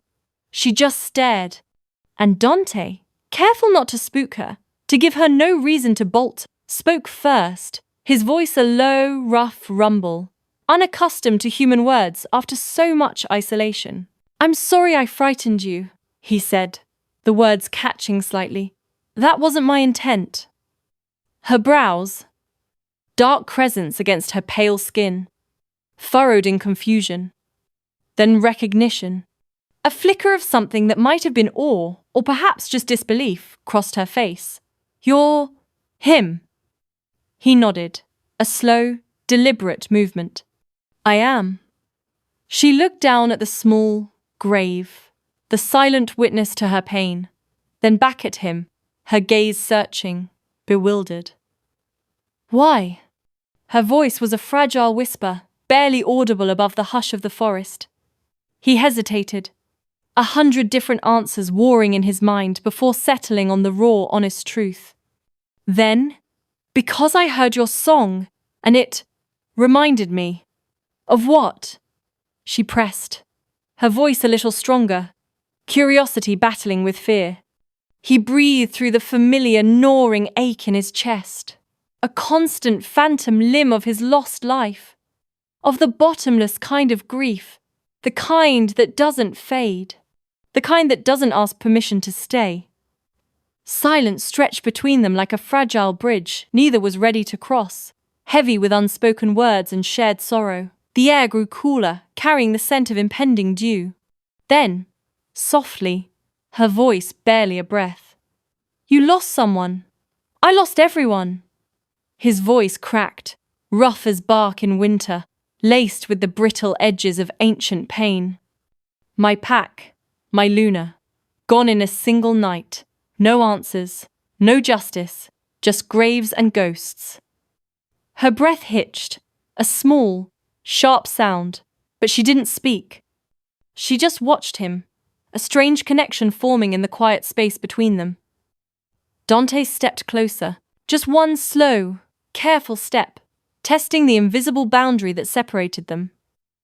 "I don't know what they've told you about me," he said, his golden eyes fixed on hers, willing her to see the truth. "But I don't want anything from you. I only want you to survive." "I'm fine," she murmured, a practiced hollow denial. "You're not," he said gently, his voice imbued with a deep understanding that resonated in the quiet clearing. "And that's okay." She looked away, jaw tightening, a flush creeping up her pale neck. She didn't want him to see her weakness. He didn't press. Instead, he crouched near the grave, not close enough to touch her, but close enough to be there, a silent anchor in her storm. The cool dampness of the moss seeped through the blanket to his skin, a grounding sensation. "When I buried Sarah," he said quietly, his gaze fixed on the small mound of earth, "I wanted to lie down next to her. I wanted to close my eyes and stop trying. I didn't, but I thought about it every night for months." Her shoulders, already hunched against the chill, trembled visibly, a single, silent shiver running through her. "You're not broken," he added, his voice soft as the night wind through the leaves. "You're grieving." She didn't answer. Her silence, this time, wasn't rejection. It was listening. A fragile thread, woven from shared pain, had begun to stretch between them. He didn't tell her about the sanctuary law that night. He didn't mention borders, or politics, or the insidious cruelty Alpha Marcus inflicted upon her. He just sat beside her as she whispered to her daughter again, "No lullaby tonight. Just quiet stories, murmured like secrets into the deepening night. Little nothing about the rain, the colour of the sky, the way the wind moved through the trees. Small anchors in a world that had tried to drag her under." Dante stayed. Even after her voice faded into silence, even after she finally rose, a ghost in the moonlight, and slipped back into the shadowed path leading away from the clearing. Even after the clearing grew cold, the last vestiges of her presence dissipated into the crisp night air. And as the stars faded into the soft grey of dawn, he whispered into the moss, the words a silent prayer, a desperate plea carried on the breath of the forest. "Just ask. When you're ready, just ask." The nights had lately stretched into a warmer season, breathing a velvet softness into the air. Yet an unseen frost still clung to her. She shivered, a subtle tremor that began deep within her bones and ghosted across her skin, impervious to the gentle caress of the burgeoning spring. Dante, ever watchful, noticed. He saw the way her small, pale hands instinctively pulled the thin fabric of her sleeves almost to her knuckles. Even when the air was mild and fragrant, with the scent of blossoming honeysuckle, he registered the frantic, darting motion of her eyes. Like a trapped bird's, whenever he shifted or got too close. She never flinched, her outward composure steely, but her muscles remained tight as bowstrings, never quite relaxing into the ease he craved to offer. Still, she came. And still, he waited. A silent vigil marked by the nightly passage of stars and the soft hush of the wind through the tall pines. He always positioned himself at the edge of the border, an invisible but tangible line, just within reach, a respectful distance away. Tonight, however, the usual melody, a fragile bridge between worlds, was absent. The customary lullaby, woven from grief and solace, was replaced by a heavy, profound silence. She simply sat beside the small, anonymous grave, her shoulders hunched, and stared at the moss-velvet earth. It seemed to be the only thing tethering her to the present, holding together the frayed edges of her being. Dante approached with the quiet grace of a predator, yet utterly devoid of menace. He had shed his wolf form, standing human again, his hands open at his sides, a visible sign of his vulnerability. There were no threats in his posture, no expectations in his gaze, just a profound, unwavering presence. He crouched beside the boundary line, the rough grass tickling his knees, close enough to be felt, but not crossing. Never crossing. He waited, letting the silence settle between them, thick and heavy with unspoken sorrows. Until, finally, she turned her head. Her gaze, unblinking, held the weight of untold stories, searching his eyes for something he couldn't yet name. And then, her voice, a fragile whisper that cracked the humid night air like a distant peal of thunder, asked, "Do you want to know her name?" Dante blinked, startled by the raw intimacy of the question, a jolt that resonated deep in his chest. "I would be honored," he said softly, his voice a low murmur, careful not to break the fragile spell. She turned back to the grave, her focus returning to the small mound.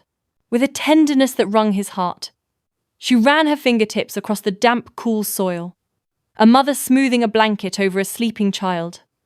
Her name was Aurora, she whispered, the name tasting of dawn and heartbreaking fragility. Because I wanted her to be light after the darkness. She never even opened her eyes. Each word was a tiny, sharp shard of glass, cutting through the quiet night. The world had denied her even a glimpse of light. Dante bowed his head, a silent prayer of respect for the tiny soul. "She was beautiful," she murmured, her throat tight. "Even in silence." Her voice grew tight, laced with a bitter edge now. I carried her alone, every moment. The father, he was cruel, arrogant. His words were like sharp stones. Said it wasn't his, accused me of being a liar, said I was trying to trap him. The phantom echo of his dismissive tone seemed to hang in the air, stirring a cold, controlled rage within Dante. He clenched his jaw, listening, letting her pain fill the space between them. When things got complicated, the bleeding, the pain, no one helped. Not a healer, not even the hospital. They just looked at me with cold indifference. They said it was fate, that if the child was meant to live, she would. A visible tremor ran through her hands, clasped tightly in her lap, testament to the battle she fought for composure. She didn't. The two words were stark, brutal, a final, unyielding wall of despair. Dante instinctively reached out, his palm open between them, close enough to offer a warm anchor, not enough to force contact. The soft breeze played between their almost touching palms. "I'm so sorry," he said, the words ripped from his own tattered heart. She didn't take his hand. But she didn't recoil either. The gesture hung, delicately poised, in the space between them. "I held her," she whispered, her voice a ragged tear in the fabric of the night. "Wrapped in my old shawl, the one I used to wear in the fields, just long enough to sing. I couldn't let her go without a song." Her voice broke then, a single, raw sob escaping, quickly stifled. Dante's wolf whimpered low inside him, a deep guttural ache that resonated with her sorrow. His chest felt heavy, thick with the weight of her grief, of Aurora's lost life, of the sheer unbearable cruelty of it all. He looked up at the vast, indifferent canvas of the cosmos, then down at the intimate, heartbreaking detail of the mossy soil. "I buried 22 bodies in a single day," he said, the admission tearing through the quiet. The truth, stark and chilling, felt like a stone dropping into a still pond. Her eyes flicked toward him, wide and still, the unexpected confession cutting through her own pain. "My Luna, Sarah. She was carrying our first. We had just started building the nursery together." His voice was rough, scarred. "I was on patrol that day. I came back to silence. Not a single sound. Everyone died. No scent, no trail, nothing. Just blood." He swallowed, the bitter taste of memory coating his tongue. "I carried her to the nursery, the one we built together. And I sang, too. I don't remember the words, just the sound. The ghost of that song, the haunting melody of unspeakable loss, echoed in the quiet space between them. A long, profound pause settled, laden with the weight of their shared, immense sorrow. Then, her voice came again, softer than before, laced with a fragile wonder. "Your songs, they've been the only thing keeping me human." A lifeline offered in the encroaching darkness. Her lips parted, not with shock, but with a sudden, dawning understanding. A spark ignited in the depths of her eyes, recognizing the profound truth in his words. Because for the first time, they weren't speaking at each other, across a chasm of differences. They were speaking from the same place, from the raw, exposed nerves of shared trauma and an unbearable, mirrored grief. They sat in silence after that. But it wasn't empty. It was full. A comfortable, healing quiet, a tapestry woven with shared pain and nascent understanding, full of shared ghosts, of children who never breathed a single breath, of mates who would never return, of lullabies sung into the cold, silent soil and the indifferent, glittering stars. Finally, she looked at him again, her gaze steady, deep. Her voice was barely above a whisper, almost lost to the gentle rustle of leaves. "You came back." To silence. A quiet observation, deep with shared resonance. "So did you," he said, the words a direct parallel. a confirmation of their mirrored anguish. And that was the moment. The bond didn't burst like lightning, a dramatic, blinding flash. Instead, it settled. Low, deep, an unspoken, inexorable anchoring, like two ancient stones finding their rightful place. But it was undeniably real. Grief had tied them together in ways no pack, no law, no mate mark ever could. It was an invisible, unbreakable cord, forged in the crucible of absolute loss. And though neither of them said it aloud, the words were unnecessary. They both knew. They weren't just surviving anymore. They were seen. Truly, profoundly seen. "I'm Nina," she said finally. Her own name, a melody she hadn't heard spoken with such reverence in years. So quiet it was almost swallowed by the night wind. "Dante," he replied. The sound of his name, an echo, a promise. The names hung between them like a bridge finally built, spanning the vast, lonely space that grief had carved between two souls who had forgotten they weren't meant to carry their burdens alone. For the first time in over a year, the corners of Nina's lips curved upward in a smile so small it was barely there. A fragile crescent against the backdrop of her grief. Yet, it was undeniably real, unfurling like a hesitant bloom. And in Dante's chest, he felt something long frozen begin its slow, painful crack. A warmth spreading, tentative but undeniable, as ancient ice finally started to thaw. The air in the pack house had been heavy all morning, thick with the stale scent of old wood smoke and unspoken tension. But even that couldn't prepare Nina for the seismic shift that was about to shatter her world. It began with a door being slammed open, not just an angry shove, but a violent, concussive bang that rattled the very foundations of the old stone building. The sound echoed through the silent corridors, vibrating in her teeth. Nina hadn't even gotten the chance to take off her boots, their leather still damp and smelling faintly of the pre-dawn forest, when she heard it, Alpha Marcus's voice, not merely crashing, but roaring through the compound like a storm. It was a guttural, raw sound, laced with a venom that scraped like claws against her eardrums. "Get her," he barked, the words splitting the fragile silence. "Now." She turned too late, her movements heavy with the profound weariness that had become her constant companion.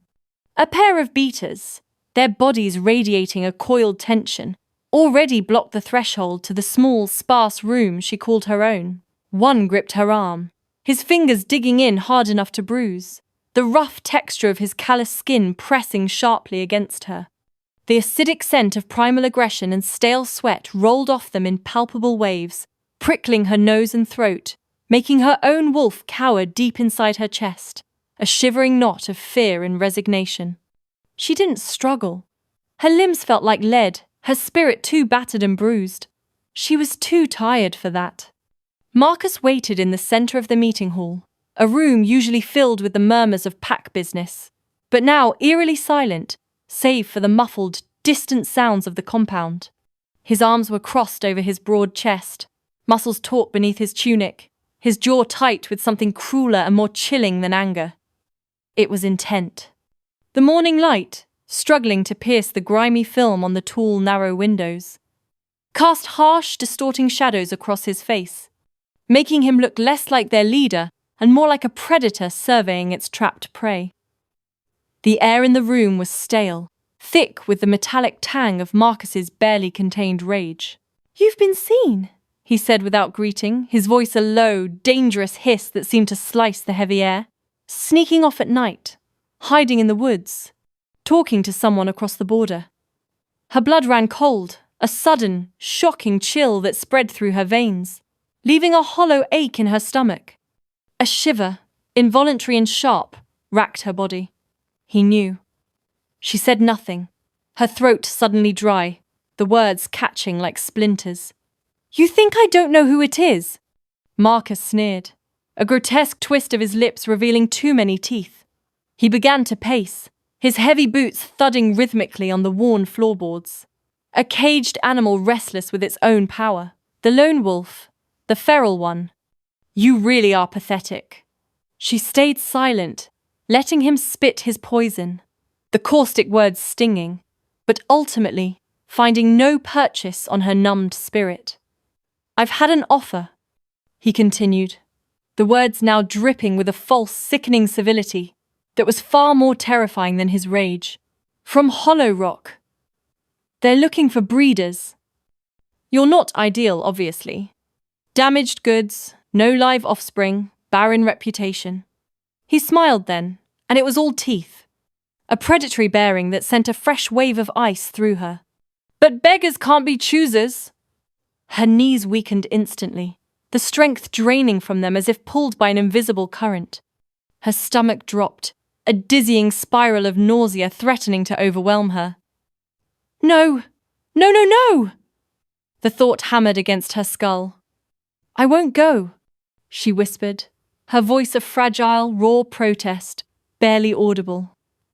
"You don't have a say," he snapped, the sound sharp and final like a whip cracking.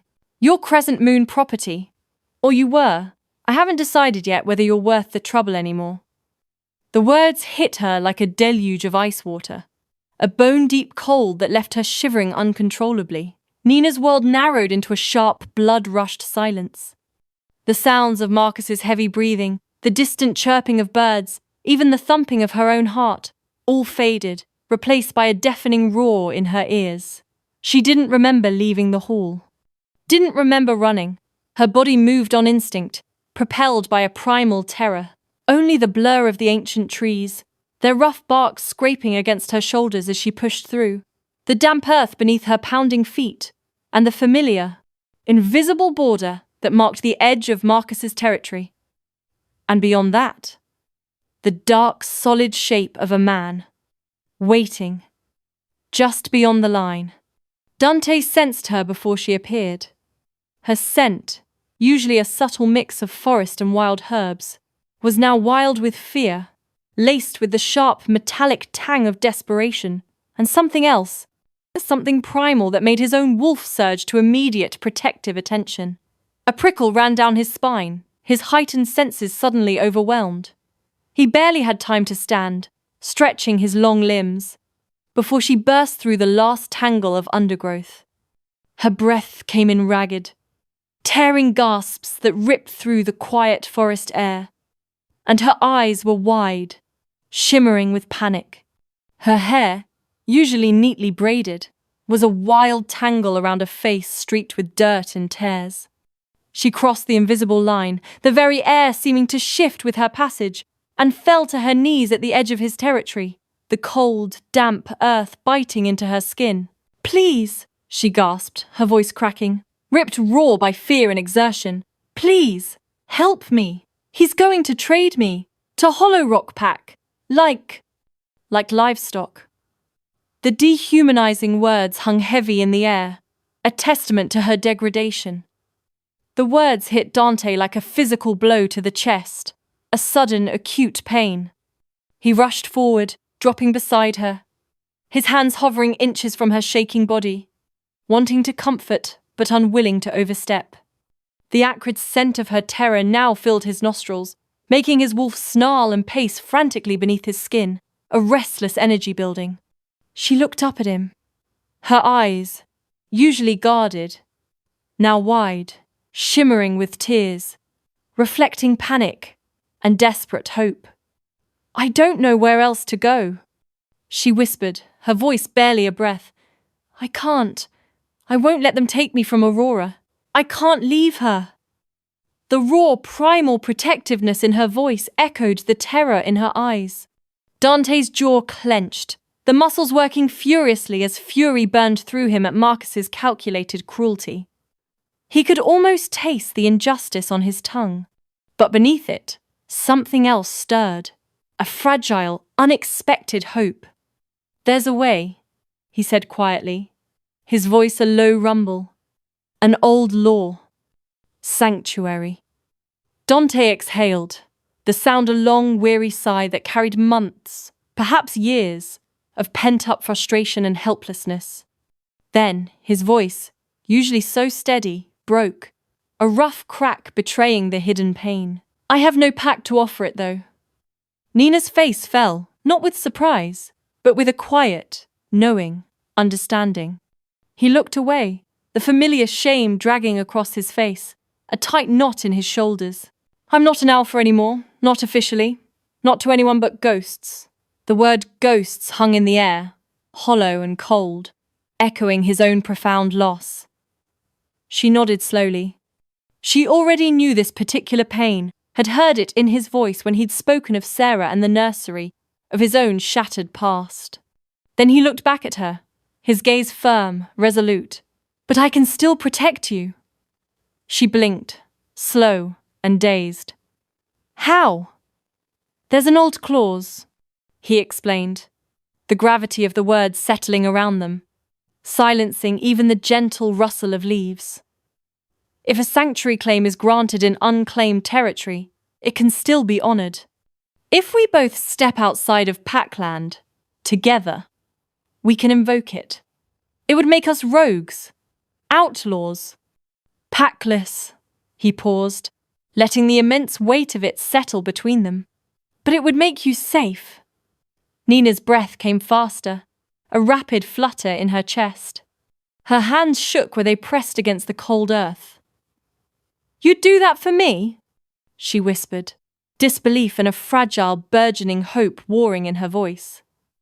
I'd do that with you, he corrected.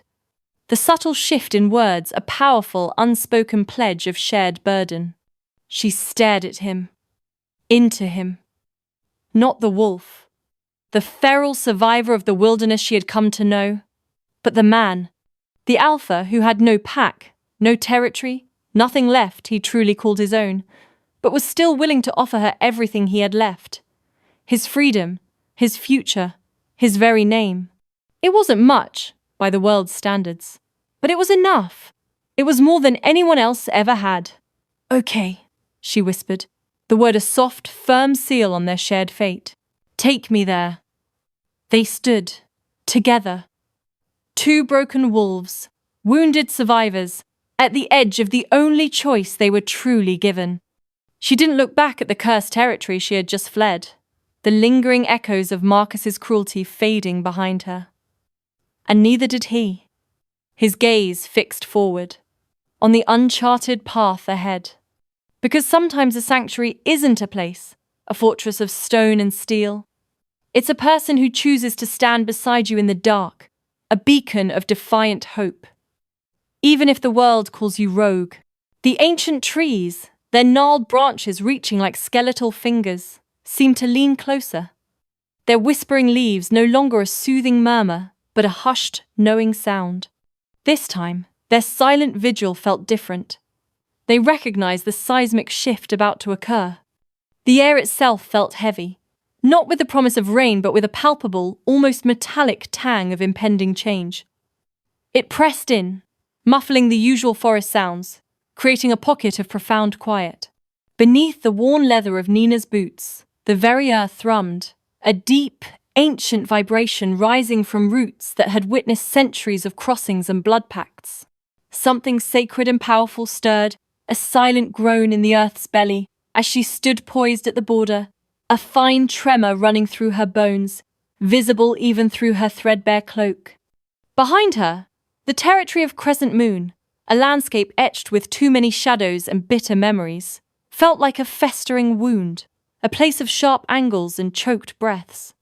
But ahead, across the invisible line, stood Dante. He was not a phantom of the forest, nor the imposing shadow of his wolf form, but a man, magnificent and raw, bare-chested beneath the bruised canvas of the dawn sky. His skin the color of deep bronze. He seemed hewn from the ancient oaks themselves, radiating an untamed strength. The chill morning air seemed to ripple around his powerful frame, but his golden eyes, the color of molten amber, never wavered from her face. They were steady and patient, a silent promise of sanctuary, offering a deep, resonant strength that asked for nothing in return but her choice. One single step, that was the chasm she had to bridge, the world she had to shed. One step, and the phantom weight of Marcus's possessive gaze, the sting of his cruel laughter, the brutal grip of his control, would fall away like dry leaves. She would no longer be his to mock, to trade, to hurt. She turned, just once, a quick, almost involuntary glance over her shoulder. Alpha Marcus stood at the tree line, a dark silhouette framed by his hulking beaters, their forms as rigid and unwelcoming as the ancient pines behind them. His arms were crossed, a pose of arrogant proprietorship, his lips curled into a sneer of smug disdain. The nascent morning light, still thin and cold, caught a glint of cruel satisfaction in his eyes. "Go on then," he called, his voice sharp and carrying, cutting through the heavy air like a whip crack across bare skin. "Take the broken bitch. She's worthless anyway." The words were meant to flay, to scar. The venomous words hung in the crisp morning air, a cloud of acrid smoke, but their acidic burn no longer reached the core of her. A strange, defiant calm had bloomed in her chest, not with Dante standing there, a beacon of silent strength. Not with the tangible promise of sanctuary, just one step. A heartbeat. Away. Dante's powerful jaw flexed, a muscle working beneath his bronze skin, and his hands clenched into tight fists at his sides, knuckles white, a silent storm brewing in his composure. But he didn't move. Not yet. This choice, agonizing and profound, had to be entirely hers. And Nina, her body still trembling with the aftershocks of years of abuse, her soul feeling brittle, cracked open under the weight of it all. But her heart, finally, wonderfully, fiercely awake, lifted her chin. A defiant spark flickered in her eyes, brighter than the false dawn. She turned her back completely on Marcus, on the sneering faces of his beaters, on the suffocating shadows of Crescent Moon and everything it represented, and with a breath that tasted of both fear and freedom, she stepped over the invisible border. The instant the worn leather of her boot touched Dante's soil, a strange, overwhelming energy surged through her, not a spark but a complete release, like snapping a taut cord. It was too much, too sudden. Something deep inside her gave out. Her knees buckled without warning, sending a jarring jolt up her spine. The world, already tenuous, tilted wildly sideways, a kaleidoscope of trees and sky blurring into chaos. A deep, hollow ache in her stomach, a hunger gnawing at her for days she couldn't count, intensified, and her limbs, long deprived of warmth and true nourishment, felt suddenly heavy, useless. The raw, desperate adrenaline that had been her sole fuel, pushing her through cold nights and terror-filled mornings, suddenly crashed, leaving her utterly, terrifyingly empty. She felt herself fall, a plummet into darkness. But the harsh impact she braced for never came. Instead, strong, warm hands closed around her, a solid anchor in her spiraling collapse. He caught her with an effortless grace, a gentle strength that belied his power.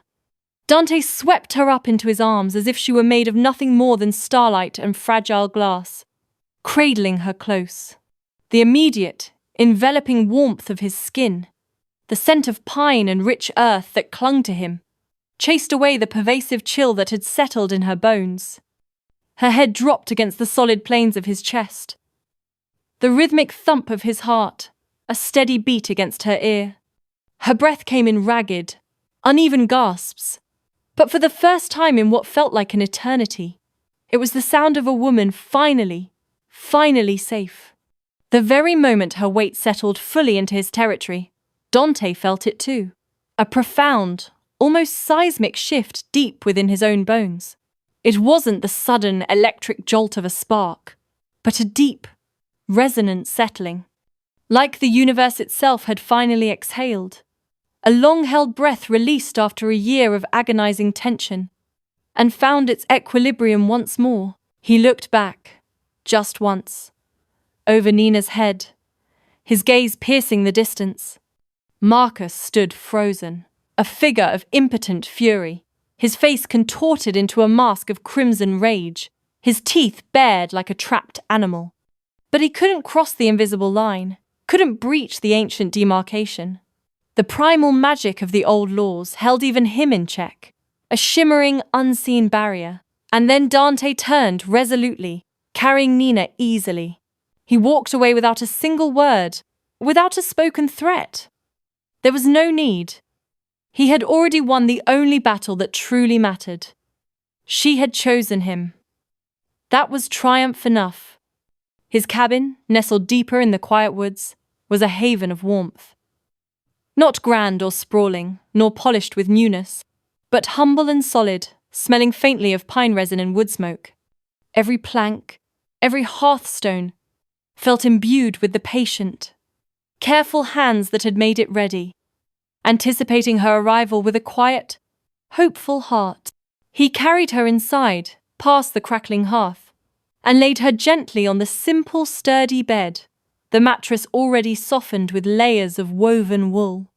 With tender carefulness, he pulled the thickest, softest blanket, scented faintly of lavender and fresh air, over her fragile form, tucking it around her. Her skin was pale and luminous as moonlight against the dark fabric, her breathing a shallow, almost imperceptible flutter. But she was breathing. She was here. She was safe. He knelt beside the bed, his large frame a silent sentinel, and stayed. Hours slowly bled into one another, the light shifting from the soft gold of dawn to the deeper hues of morning. He watched her, every shallow breath, every slight twitch of her hand, guarding, just as she had stood vigil over Aurora's cold grave. A silent, heartbroken protector, he would now watch over her, a fierce, unwavering shield. The soft, steady rhythm of her breathing, a fragile counterpoint to the chirping crickets outside, slowly began to unravel the coiled tension deep within him, soothing the feral thing that had raged inside him for so long. His wolf companion, a creature of boundless restlessness, seemed to curl down, not quite asleep, but utterly still, settled, content in a profound, unfamiliar way it hadn't experienced in 18 desolate months. When a soft, pained whimper escaped her lips in her sleep, a ghost of a sound that spoke of nightmares, of Marcus's sneering face, of the desolate chill of hollow rock, of the crushing weight of loss. He reached for her hand. His rough fingers gently enveloped her cold, slender ones. When her face twisted, a fleeting mask of agony contorting her features, he leaned closer, his deep voice a low rumble. A promise whispered against the quiet air. "You're safe now, Nina. No one will hurt you here." And gradually, as his words sank into the troubled waters of her unconsciousness, a visible wave of relief washed over her. Her taut body slackened, sinking deeper into the soft mattress, the last vestiges of tension melting away. Her fingers, unclenching from fists, curled gently into the soft wool of the blankets he had chosen with such careful, hopeful intent. The deep furrow that had perpetually creased her brow smoothed away, leaving her face soft and childlike in repose. And she slept. Not the shallow, fear-tight sleep of one constantly on guard, but a profound, deep sleep. Real sleep. Dreamless, unburdened, utterly and completely safe. Dante didn't move, didn't sleep.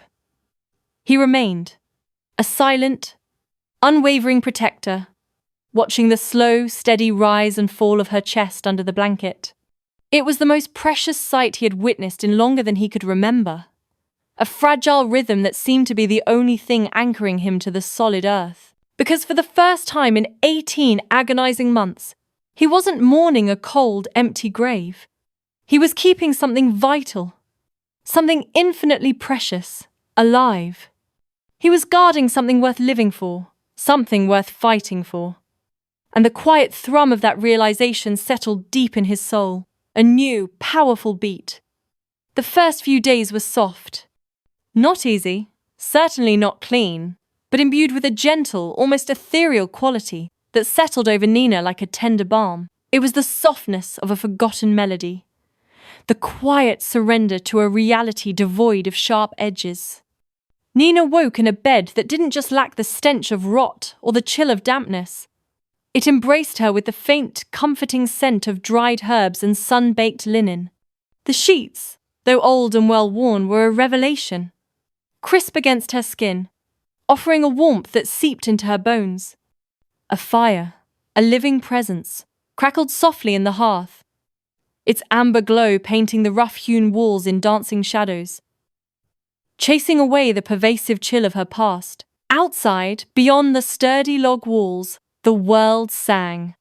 Birdsong, a silvery cascade of trills and chirps, tangled in the towering pines, weaving itself into a vibrant ethereal hymn she'd forgotten the very existence of. She blinked, her eyes still heavy, her mind struggling to process the profound absence of the gnawing, pervasive fear that had been her constant companion. The air itself felt different. It didn't taste like the metallic tang of desperation or the bitter dust of neglect. Here, it carried the clean, sharp scent of wood smoke and pine, hinting at the vast, untamed wilderness outside, yet offering an inexplicable sense of sanctuary within these walls. She was still here, not in her isolated, haunted cabin, not in the suffocating grasp of Crescent Moon. Here, with him, Dante, safe. The word hummed a fragile, hopeful tune in her chest. He didn't hover, no shadow of intrusive care, yet his presence was a constant, grounding anchor. When she woke, the rhythmic sound of his work at the stove was already a familiar comfort. He was stirring something in a heavy iron pot, and the aroma that wafted towards her was nothing short of heaven. Rich, savory rabbit stew, fragrant with wild herbs she couldn't quite name, but whose warmth promised sustenance. He didn't speak, but his movements were deliberate, his presence a quiet, watchful strength. He brought her a rough-hewn wooden bowl, steam curling invitingly from its depths, alongside a thick slice of bread, still radiating the residual warmth of the oven. A small tin cup, cool against her fingers, held wild mint tea, its herbaceous steam carrying the refreshing scent of the forest floor. She hadn't consciously realized the depth of her hunger until the first spoonful of stew passed her lips, flooding her senses with an almost overwhelming richness. Her body, accustomed to mere survival, was remembering what it felt like to be truly nourished, to feel warmth spreading from her core outwards, the soft, doughy bread, slightly sweet, melted in her mouth, a simple luxury. He watched her eat, not with pity, but with a quiet reverence, as if every bite she took, every small measure of strength she reclaimed, mended something equally broken within him. His gaze was steady, seeing not just her, but the ghosts that clung to her, and acknowledging them with a silent understanding. They didn't exchange many words that first week. The silence wasn't strained or awkward, but full, punctuated by the natural sounds of their shared space. The crackle of the fire, the rustle of clothes, the clink of a spoon against a bowl. But they didn't need to speak. Instead, they moved around each other like old souls learning the delicate art of living again, their movements a quiet choreography. There was a rhythm to it, careful, respectful, profoundly healing. It was in the way he kept the fire stoked, the constant gentle warmth a shield against the pervasive cold she'd known. It was in the way she moved, slowly, deliberately, her gaze often drawn to the shifting light on the cabin walls, rediscovering the subtle beauty of simply being. He taught her how to mend a broken snare, his large, calloused hands surprisingly gentle as he guided her fingers, demonstrating the precise, intricate knots. The rough twine felt coarse against her skin, but the methodical action, the quiet focus, grounded her. The scent of wild game and leather clung to his fingers, a reminder of the harsh realities of their existence, yet softened by the patient tenderness of his teaching. She, in turn, showed him how to make pine sap salve, her fingers steady and surprisingly adept as she mixed the sticky, fragrant ingredients. The rich, resinous scent of pine filled the small cabin, a clean, sharp aroma that cut through the lingering traces of grief. The warmth of the melted wax on her fingertips, the the smooth consistency of the finished balm, were small, tangible victories. He built her a second chair, carving and shaping the wood with meticulous attention. The new wood, pale and fragrant, felt smooth and almost silken under her tentative touch, a testament to his careful craftsmanship. She placed it beside his own without a word, the simple, unspoken gesture speaking louder than any uttered vow. It was an acknowledgement of shared space, shared time, a silent promise of companionship. One morning, she found her shawl, the one she'd wrapped Aurora in, washed, mended, folded neatly on the bed. The fabric, once stiff with dirt and tears, was soft again, restored to its original, gentle texture. It smelt faintly of lye soap and fresh air, a scent that brought a quiet ache to her chest, but also a profound gratitude. She didn't ask if he had done it. She didn't need to. The quiet act of care was all the answer she needed. Nina began to hum again. Never full songs, not yet, but the soft breath of melody, a fragile, unconscious whisper beneath her skin, as natural and instinctive as breathing. Sometimes it was a forgotten nursery rhyme, sometimes a nameless, wordless tune, a testament to the slow stirring of life within her. And every time she did, a subtle shift would occur in Dante. A shadow would lift from his stern features, the lines of his mouth softening. He would find himself smiling, just a little, just enough to remember he still could. At night, when the fire had settled into a contented murmur and the cabin was bathed in its soft, flickering light, they talked. Small things at first. Her favorite wildflower, trillium, delicate and pure white, found blooming shyly in shaded clearings. His least favorite food, sour, puckering berries that made his face twist in a comical grimace. Her fear of sudden, loud noises, a legacy of the recent terror. His quiet hatred of complete silence, a void that reminded him too acutely of loss. Then, slowly, deeper currents stirred. She told him about choosing Aurora's name long before she even knew the child's sex, how she had whispered it like a prayer every day until the unimaginable end. She spoke of painting yellow walls, of building dreams in careful, hopeful pieces, wanting to be surprised by the life that would bloom within them. Her voice was soft, laced with a familiar ache, but no longer broken. He told her about Sarah, about the pup they'd hoped for, a tiny, imagined life, about the nursery they'd built with their own hands, every joint fitted with love, every nail hammered with anticipation, about the song he'd never finished, the lullaby that had died with them both, a melody that still haunted the quiet corners of his heart.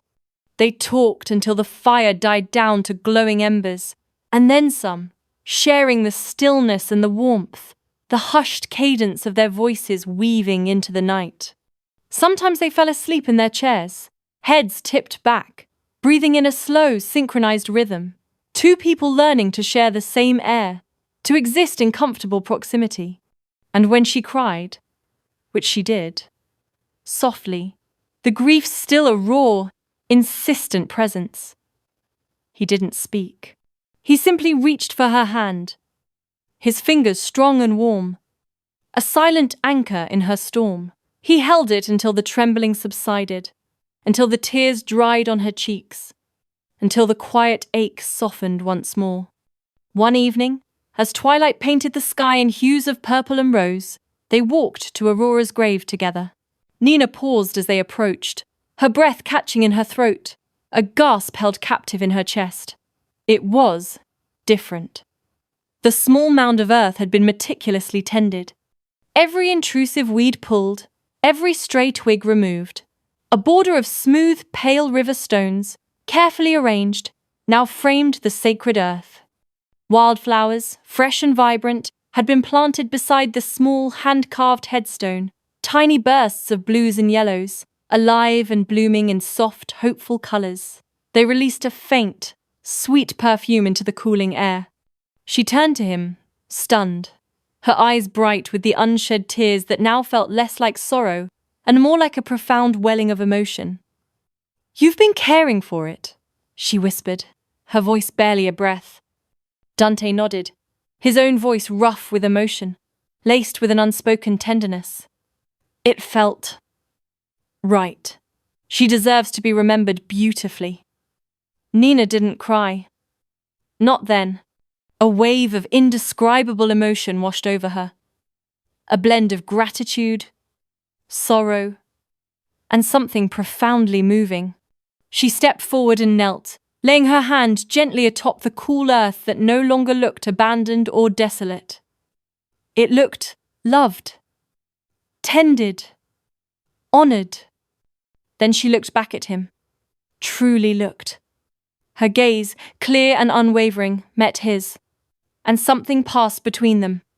Not a word, not a vow, not a promise easily broken, but something older than both of them, more fundamental than their individual pain.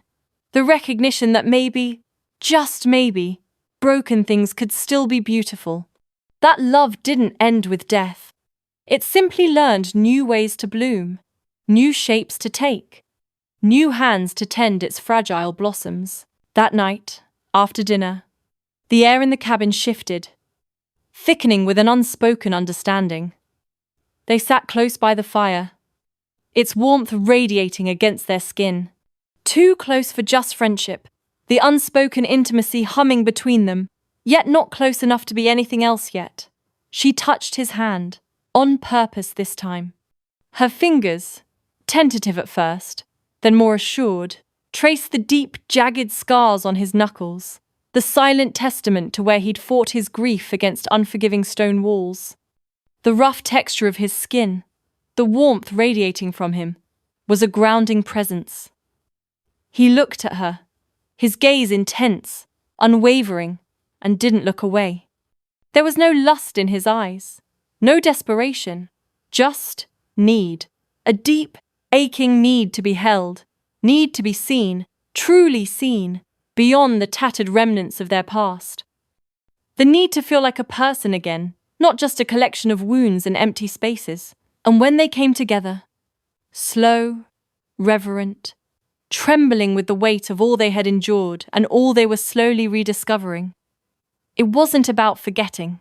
It was about remembering the warmth of human touch, the soft sigh of another's breath, the quiet comfort of intertwined hands, remembering that they still had hearts, fragile but beating, that they still deserved to be touched like they mattered, like they were precious, that even broken things, shattered and scarred, could choose to heal together, to find solace in shared vulnerability.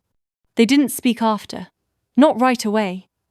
The silence was not empty, but full of the soft sounds of their breathing, the gentle rustle of the rough blankets, the dying whispers of the fire. She lay curled against his chest, her ear pressed over the steady metronome of his heartbeat, a strong, rhythmic thrumming that felt profoundly alive, a quiet, insistent promise of tomorrow.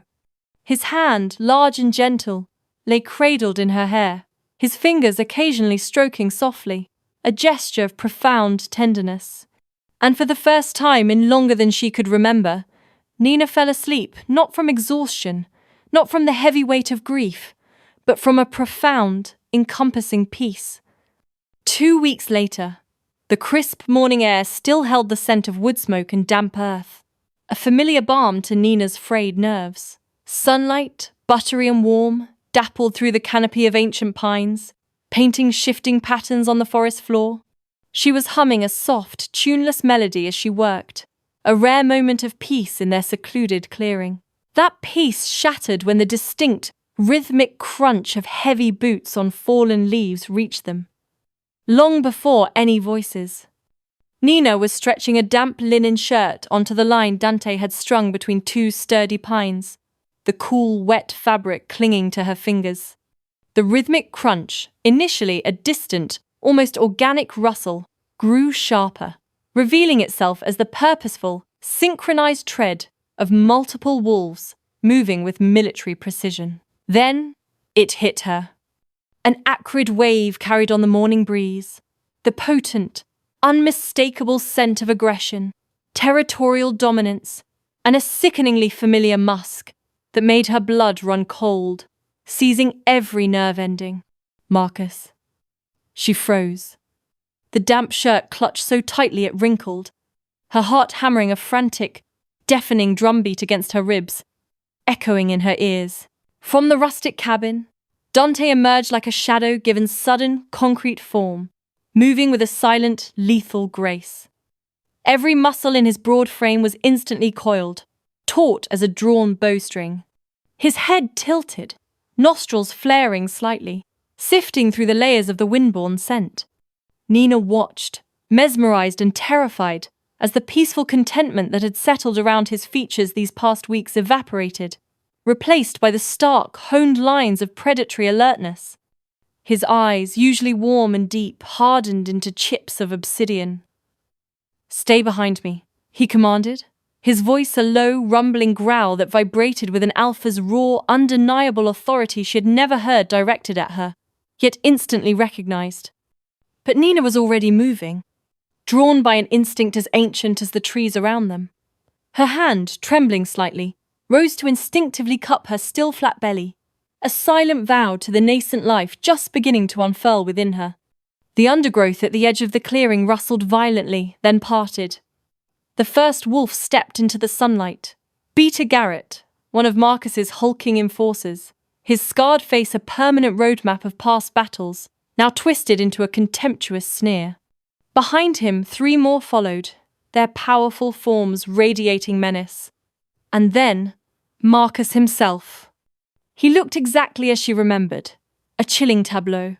Eyes like chips of glacial ice that seemed to pierce through the dappled light. A cruel mouth drawn into what he considered a smile. A thin, predatory curve that promised nothing but pain and domination. "Well, well," Marcus purred, his voice dripping with condescension as his gaze swept over their modest clearing, a flicker of disdain in his icy eyes. "So this is where my property ended up."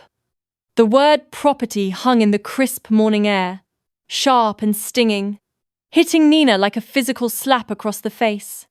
Her instinctual wolf cowered, a whimpering shadow deep within her. But something new, something deeper and fiercer that had been steadily hardening these past weeks, snarled back, a hot coal of defiance igniting in her chest. Dante took a deliberate step forward, his broad shoulders forming an impenetrable living shield between Marcus and Nina. "She's not your property," he growled, his voice a low, dangerous rumble that seemed to vibrate through the very ground. "She invoked sanctuary.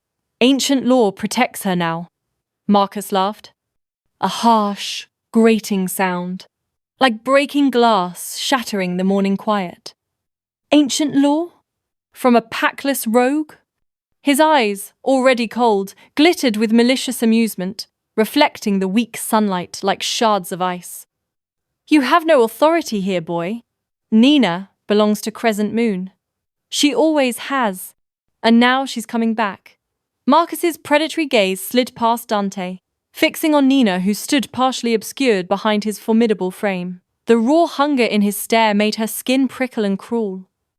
"Nina," he called, his voice sickly sweet, a cloying invitation. "Come here, sweetheart. Let's go home." She didn't move, couldn't move.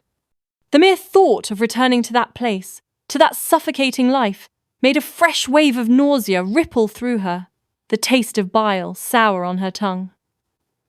"Nina," Marcus's voice sharpened, cutting through the air like a newly honed blade. "I won't ask again. She doesn't have to go anywhere," Dante growled again, his knuckles white as his hands clenched into fists at his sides, muscles flexing under his sleeves. "Oh, but she does." Marcus gave a curt nod to his men. Beta Garrett and the others began to fan out, a slow, deliberate movement designed to encircle them, their heavy boots crunching menacingly on the dry leaves. "You see, we've had reports of a rogue male stealing pack females. That's a serious crime. One, punishable by death." Marcus gestured broadly with an open hand, encompassing the humble clearing, his voice dripping with syrupy mockery. "Look at this place," he sneered, A theatrical sneer.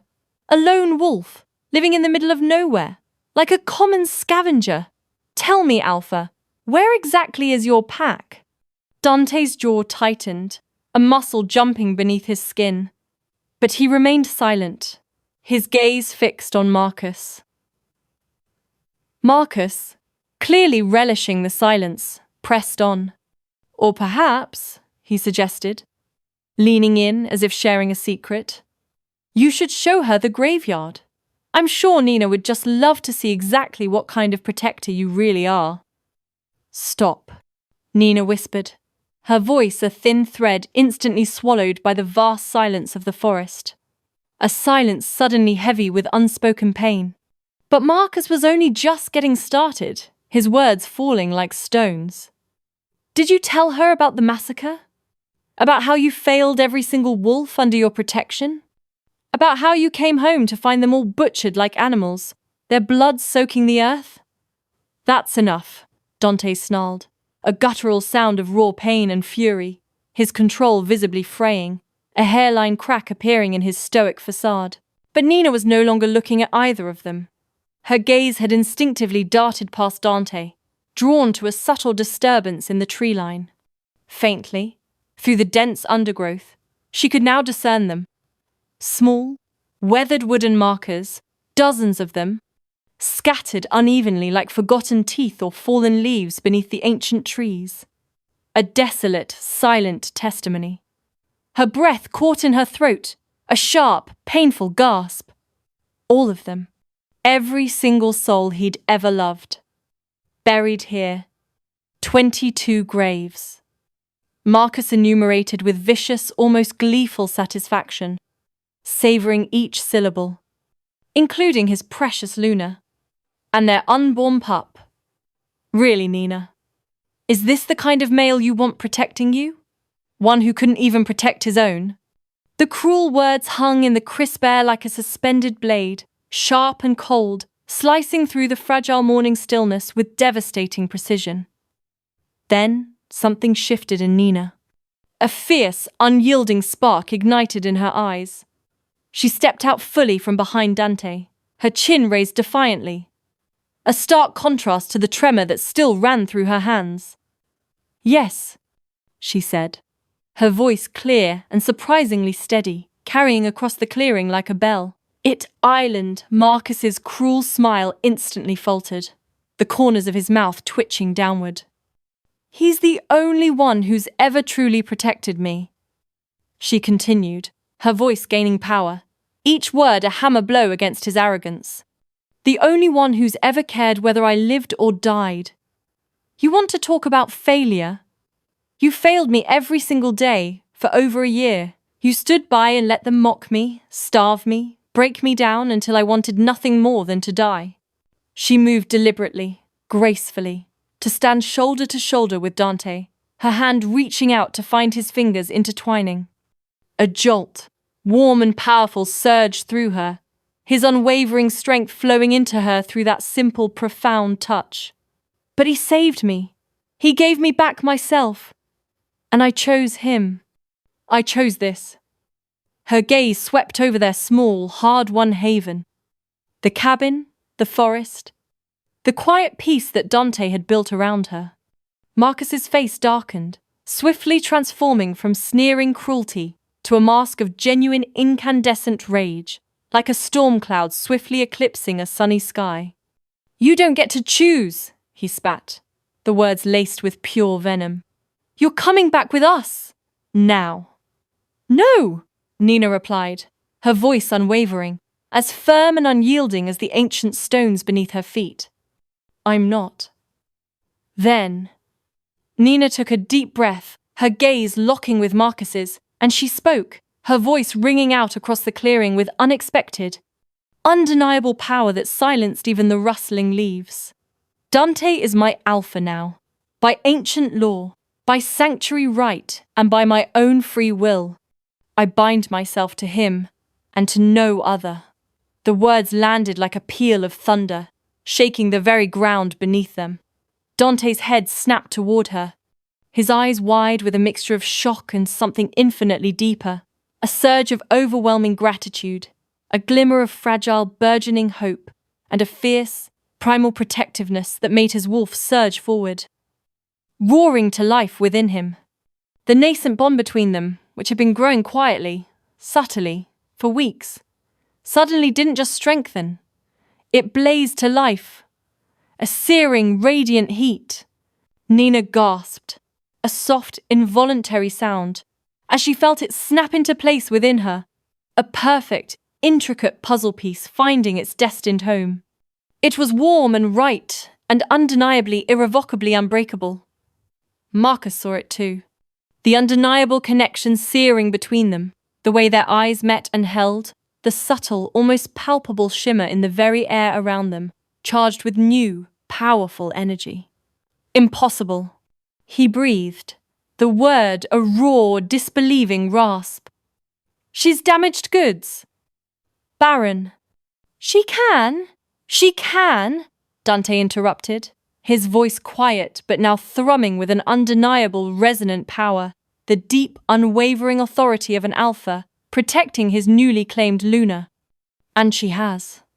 For the first time in 18 months, Dante stood not as a broken, haunted survivor, but as a formidable alpha, his stance radiating an unwavering resolve, protecting what was fiercely, irrevocably his.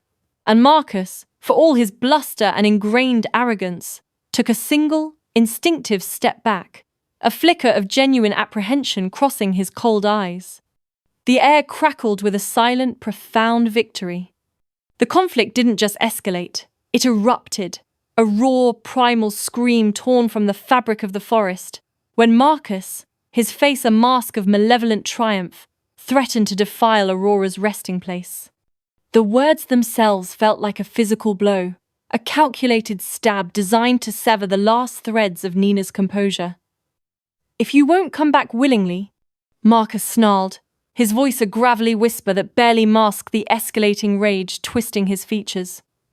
Spittle flecked his lips, catching the fading light as his eyes, dark and predatory, narrowed. "Then maybe I need to remove your distractions." His hand, trembling with barely contained fury, swept a contemptuous arc towards the winding path that led deeper into the woods, to the quiet, hallowed mound of earth where Aurora lay. A frigid wave washed over Nina, turning her blood to glacial runoff in her veins, making her stomach clench with an icy dread she hadn't felt since the day she'd learned of her daughter's death. "That pathetic shrine you built to your dead bastard," Marcus continued, each word a venomous jab.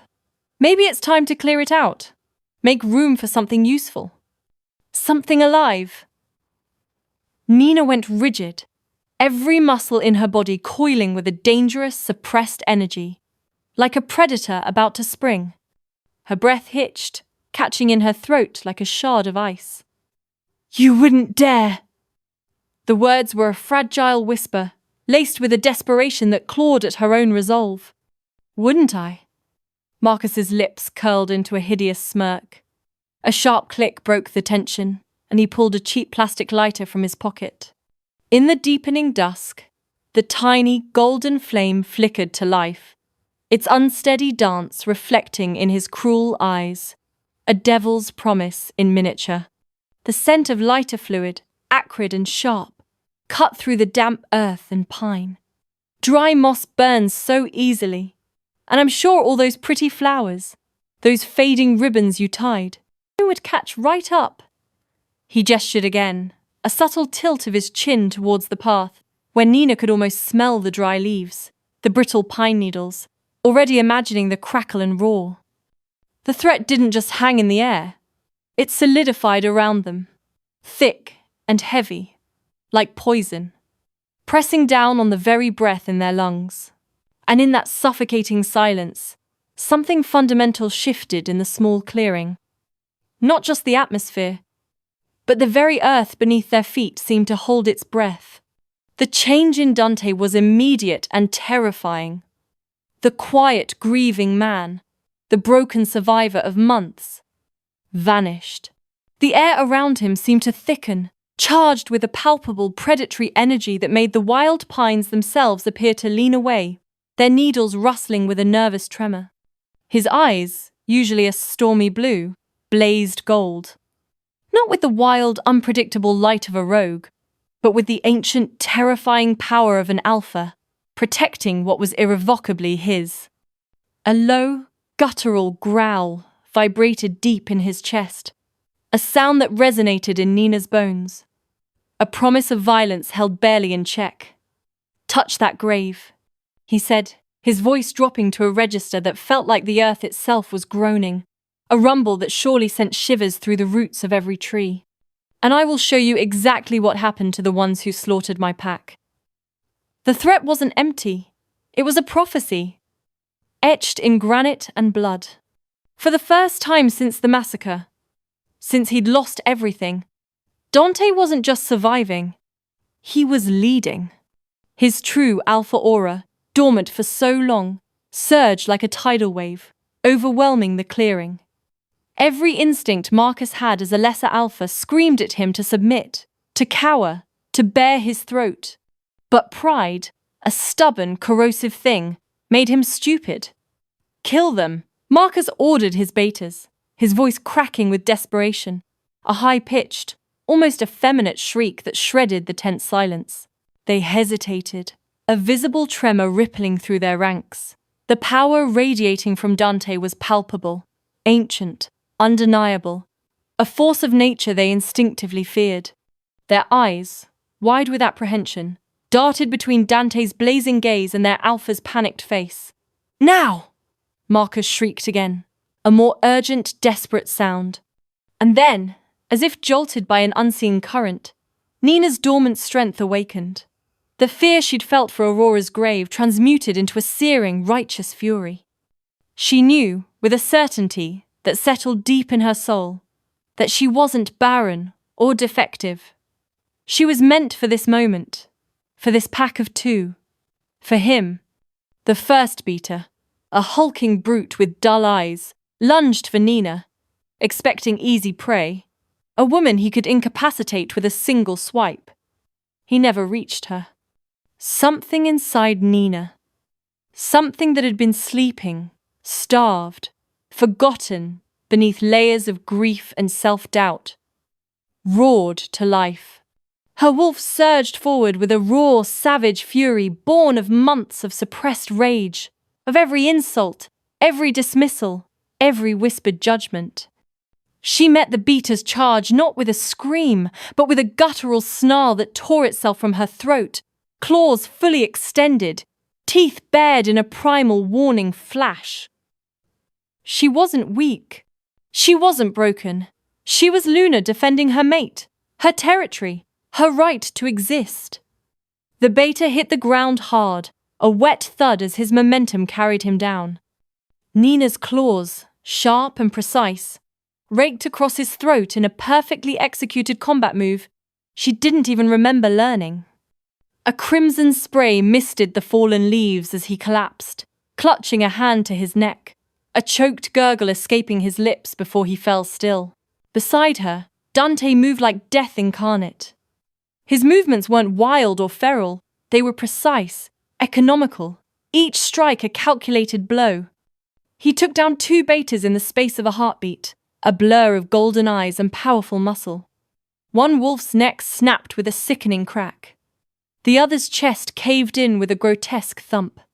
This wasn't the desperate fighting of a cornered animal.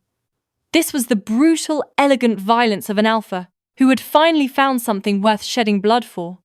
Marcus, seeing his carefully laid plans crumbling into dust, made one last desperate, foolish move.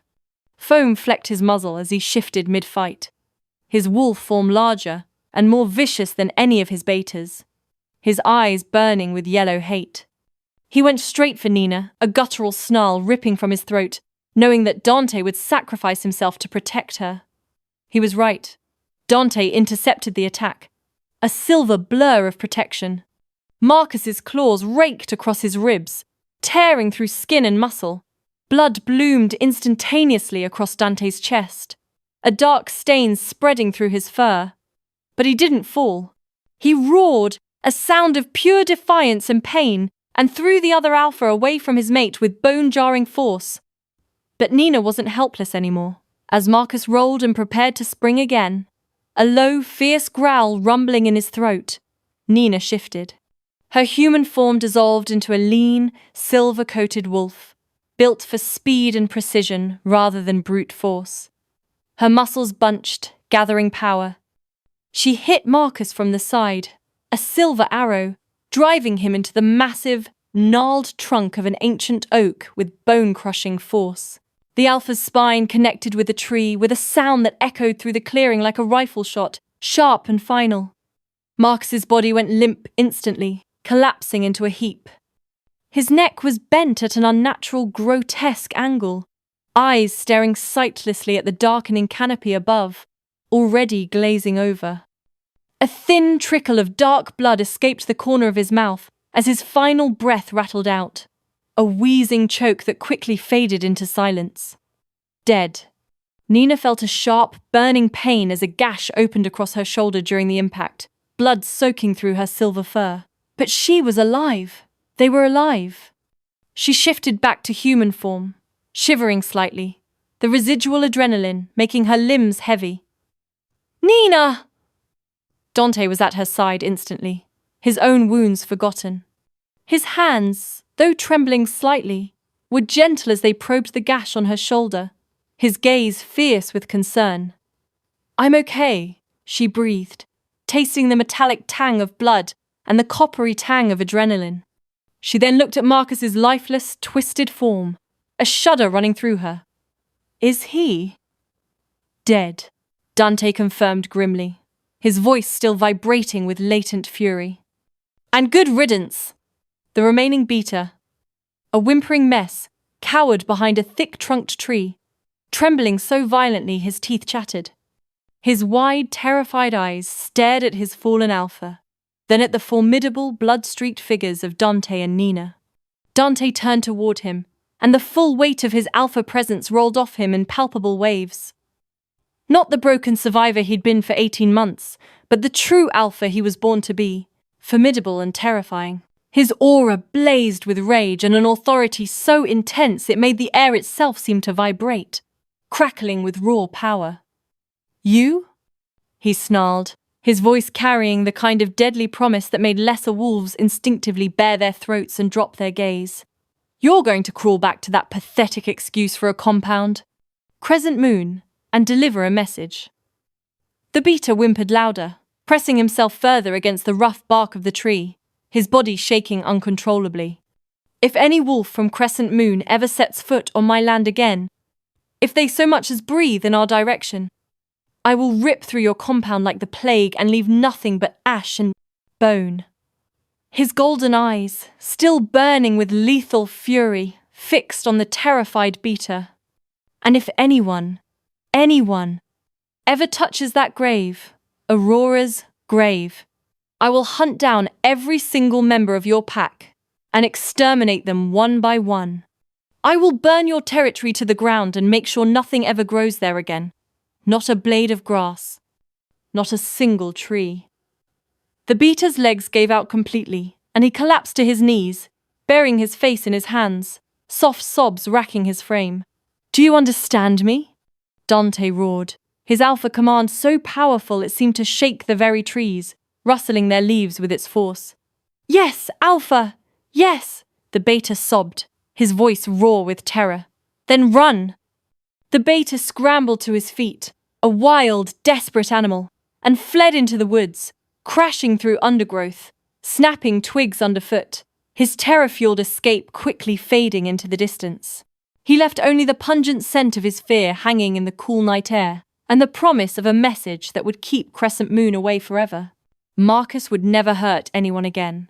The metallic tang of blood still lingered on the crisp night air, a stark reminder of the raw violence that had just unfolded. But more than that, they had stood up for each other, for what mattered, for the memory of those they'd lost. They had found strength in their shared grief and discovered that even broken hearts could still choose to fight for what they cherished. Nina, her shoulder throbbing dully, looked at Dante, his raw power barely contained. Then, her gaze softened as she looked towards the path that led to Aurora's grave. Safe, protected, honored. The quiet dignity of it was a profound comfort. She wasn't broken. She wasn't defective. She was exactly where she belonged, standing defiant beside her mate, under the watchful eyes of the ancient trees. Finally, truly home. 3 days after the fight, a quiet hum of contentment began to settle over their small cabin. Nina sat in the rocking chair Dante had painstakingly built for her. The smooth, worn wood, a comforting presence beneath her. Her shoulder, though still bandaged with clean white linen, throbbed with a dull ache that was quickly fading, healing cleanly and rapidly, a testament to her wolf's renewed strength. The morning sickness had been a brutal onslaught that first day, a wave of cold sweat, churning bile, and a metallic taste in her mouth. But she'd never been happier to feel so terribly unwell. Every wretched wave, every dizzy spell, was a profound confirmation of something she'd suspected, but hadn't dared to whisper into existence. The nausea was no longer a harbinger of weakness, but a tangible, undeniable sign of new life, a warmth spreading through her veins that chased away the lingering chill of fear. Dante knelt in front of her, his large, calloused hands surprisingly gentle, as he meticulously changed her dressing. The faint, sweet scent of antiseptic mingled with the rich, earthy smell of the forest that always clung to him. He observed the wound with a critical, yet tender gaze. Full. The claw marks, still faintly visible as raw pink lines, were already closing, merging with her skin, her wolf's potent healing abilities finally working properly now that she was well fed, safe, and truly at peace. "How are you feeling?" he asked, his golden eyes, usually so intense, softening as they searched her face for any subtle flicker of pain. "Like I've been reborn," she said honestly, the words tasting like fresh spring water on her tongue. She paused, the weight of her secret a delicate bubble on her lips. "Dante, there's something I need to tell you." He stilled, his hands hovering over her shoulder, his gaze unwavering, waiting. The air in the small room seemed to thicken, taut with unspoken anticipation. "I'm pregnant." The words, whispered softly, hung in the quiet space between them. A fragile, shimmering bridge spanning a chasm of past grief and burgeoning hope. Dante's breath caught a sharp, audible intake of air. His hands froze on the bandage, every muscle in his powerful body becoming rigid. His eyes widened, searching hers with an intensity that begged for confirmation. Are you sure?" "I've been sick every morning for 3 days, my scent's already changing. A subtle, sweet note has woven itself into my natural musk. You must have noticed." She pressed, watching his face carefully, seeing the sudden flush of emotion rise to his cheeks. "I know it's soon, and after everything with Aurora, I'm terrified it will happen again. But it won't," he interrupted fiercely, his voice a low growl of absolute certainty. His hands moved from her shoulder, cupping her face, his thumbs brushing lightly over her cheekbones. "I won't let it.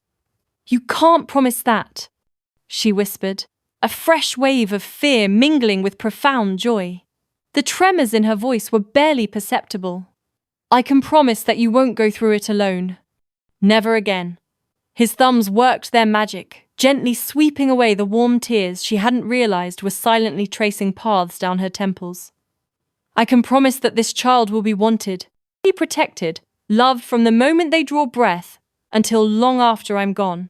The mate bond between them flared, a sudden, powerful warmth that resonated deep in her chest, a vibrant, steady hum that vibrated through her very bones, carrying his unwavering certainty, his fierce love, directly into her soul. "I love you," she whispered, her voice thick with emotion, leaning into the warmth of his hands. "I love you too," he replied, his voice rough, choked with a raw, overwhelming tenderness. "Both of you." Over the following weeks, their little territory, once a refuge, transformed into something far more profound. It became a true home, infused with the scent of fresh pine and burgeoning life. Dante, with the methodical precision of a skilled craftsman and the boundless energy of a wolf in love, built a proper addition to the cabin. It wasn't just another room. It was a sanctuary, a nursery carefully designed with 2 large windows facing east, ready to catch the first golden spill of morning light.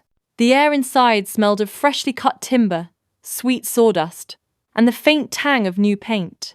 Nina, her mind alight with possibilities, chose a soft, muted green for the walls, the color of new growth, of tender shoots pushing through rich earth, of hope taking deep, unwavering root. They planted a garden together, their hands working in tandem. Nina's fingers, once delicate and hesitant, now moved with a quiet confidence in the rich, dark soil, feeling the cool, damp earth crumble between them. Dante, grunting softly as he worked, built sturdy raised beds from reclaimed wood, and even constructed a small, sun-drenched greenhouse, its glass panes glinting in the afternoon light, promising fresh greens even through the winter months. The earth here felt different from the packed, sorrowful dirt around Aurora's grave. It was fertile, vibrant, ready to nurture new life, just as they were. And every evening, without fail, they visited Aurora's resting place together. Nina would sing, not the broken, sorrowful lullabies of before, but gentle, clear songs of hope and remembrance. Her voice a soft, melodic thread weaving through the twilight air. Dante would carefully tend the wild flowers that now grew in riotous abundance around the small, smooth stone marker he'd carved with Aurora's name, their vibrant petals a splash of color against the forest floor. She would have loved having a little brother or sister, Nina said one evening, her hand resting protectively on her gently swelling belly, feeling the subtle stirrings within. She'll watch over them, Dante replied, his large hand covering hers, a warm, solid weight. From the stars. He tilted his head back, gazing up at the first pearly pinpricks of light appearing in the darkening sky. As her pregnancy progressed, Nina bloomed in ways that stretched far beyond the gentle expansion of her body. Her cheeks filled out, gaining a healthy, rosy glow from regular, nourishing meals. Her hair, once dull, grew lustrous and thick, catching the sunlight like spun gold. She laughed often now, a clear, bell-like sound that never failed to make Dante's heart skip a beat and his wolf preen with deep satisfaction. And when she sang now, it wasn't just to comfort the dead, but to celebrate the living. She sang to the precious life growing inside her, her voice a low, tender hum that resonated in her chest and seemed to echo through the very cabin walls. Sleep now, little one, safe and sound, in Mama's arms. Love has been found. Your daddy waits to hold you tight. We'll keep you safe through every night. The melody was the same as the lullaby she'd once sung to Aurora, a familiar, comforting tune. But the words had transformed.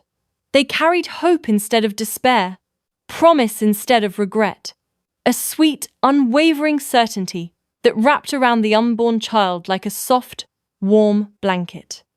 One sun-dappled afternoon, as she sat in the rich earth of the garden, her fingers gently coaxing stubborn weeds from around fragile seedlings, Dante found her talking to her belly. "You're going to love it here," she was saying, her voice soft and utterly content, a melodic murmur. "There are so many flowers, and your daddy builds the most beautiful things. And your sister, Aurora, she's buried just through those trees. We'll visit her together, and I'll tell you all about her." She looked up, a soft smile gracing her lips, to find Dante watching, his expression a mixture of profound tenderness and fierce devotion. The crinkles around his golden eyes deepened as he met her gaze. "I'm not trying to replace her," Nina said quietly, a faint blush rising to her cheeks. "I know," he replied, his voice a low, reassuring rumble as he settled beside her in the cool dirt, his shoulder brushing hers. "Love doesn't work that way. It just grows bigger." He placed his large hand on her belly, marveling at the small, subtle swell that housed their future. A gentle curve barely visible beneath her loose tunic. As if in response, Nina felt a delicate flutter from within, a tiny, exquisite tremor beneath their joined hands. "This child will know Aurora's name," he promised, his voice firm. "They'll know how much their mother loved them both." Nina leaned into his solid strength, the baby fluttering again, a wave of profound peace washing over her. For the first time since that terrible, devastating day in the hospital, she believed with every fiber of her being that maybe, just maybe, everything would truly be all right. The forest around them seemed to hum with sentient contentment, a low, vibrant thrum that resonated with the very air, as if the ancient trees themselves approved of the new life taking root in their sanctuary. Birds sang cheerful, intricate melodies in the branches above, their calls intertwining. And somewhere in the distance, a wolf howled. A deep, resonant cry that echoed through the pines, not in mourning, but in pure, unbridled joy. They were building something here, together. Not just a home, but a legacy. A sacred place where love could grow and flourish, where broken hearts could heal, where new life could thrive, nestled safely in the shelter of old grief transformed into profound wisdom. Aurora's memory would live on in the stories they'd tell, the vibrant flowers they'd plant, the boundless love they'd share, and their new child would be born into a world where they were already cherished beyond measure, a beacon of hope shining brightly in their transformed lives. Nina gave birth to a healthy daughter during a full moon, with Dante acting as midwife and protector. The very air around their secluded cabin seemed to hum with an electric anticipation, thick with the earthy scent of damp pine needles and the subtle, wild fragrance of night-blooming jasmine. The labor began just as the moon reached its peak. A colossal, silver disk hanging fat and bright above the ancient trees, casting everything below in an ethereal, almost milky glow. Every branch and leaf was etched in stark, ghostly detail, and the forest floor shimmered with an otherworldly light that chased away the deepest shadows. Nina had been restless all day, a prickle of unease riding beneath her skin, unable to settle. She paced the small cabin, her hands pressed instinctively to the persistent ache in her lower back, the worn floorboards creaking softly under her bare feet. The air itself seemed charged, as if the forest was holding its breath, a silent witness to the profound event about to unfold. "It's time," she said suddenly, the words a low gasp as she doubled over, a sharp, sudden vice gripping her abdomen. Her breath caught in her throat, a wave of primal strength and fear washing over her. Dante was ready. He'd been preparing for weeks, the cabin transformed into a makeshift birthing room. A pot of water simmered gently over the hearth, releasing wisps of fragrant steam, while clean, soft cloths, meticulously folded, lay stacked on a nearby wooden chest. He'd devoured every piece of medical knowledge he could find in old, forgotten books.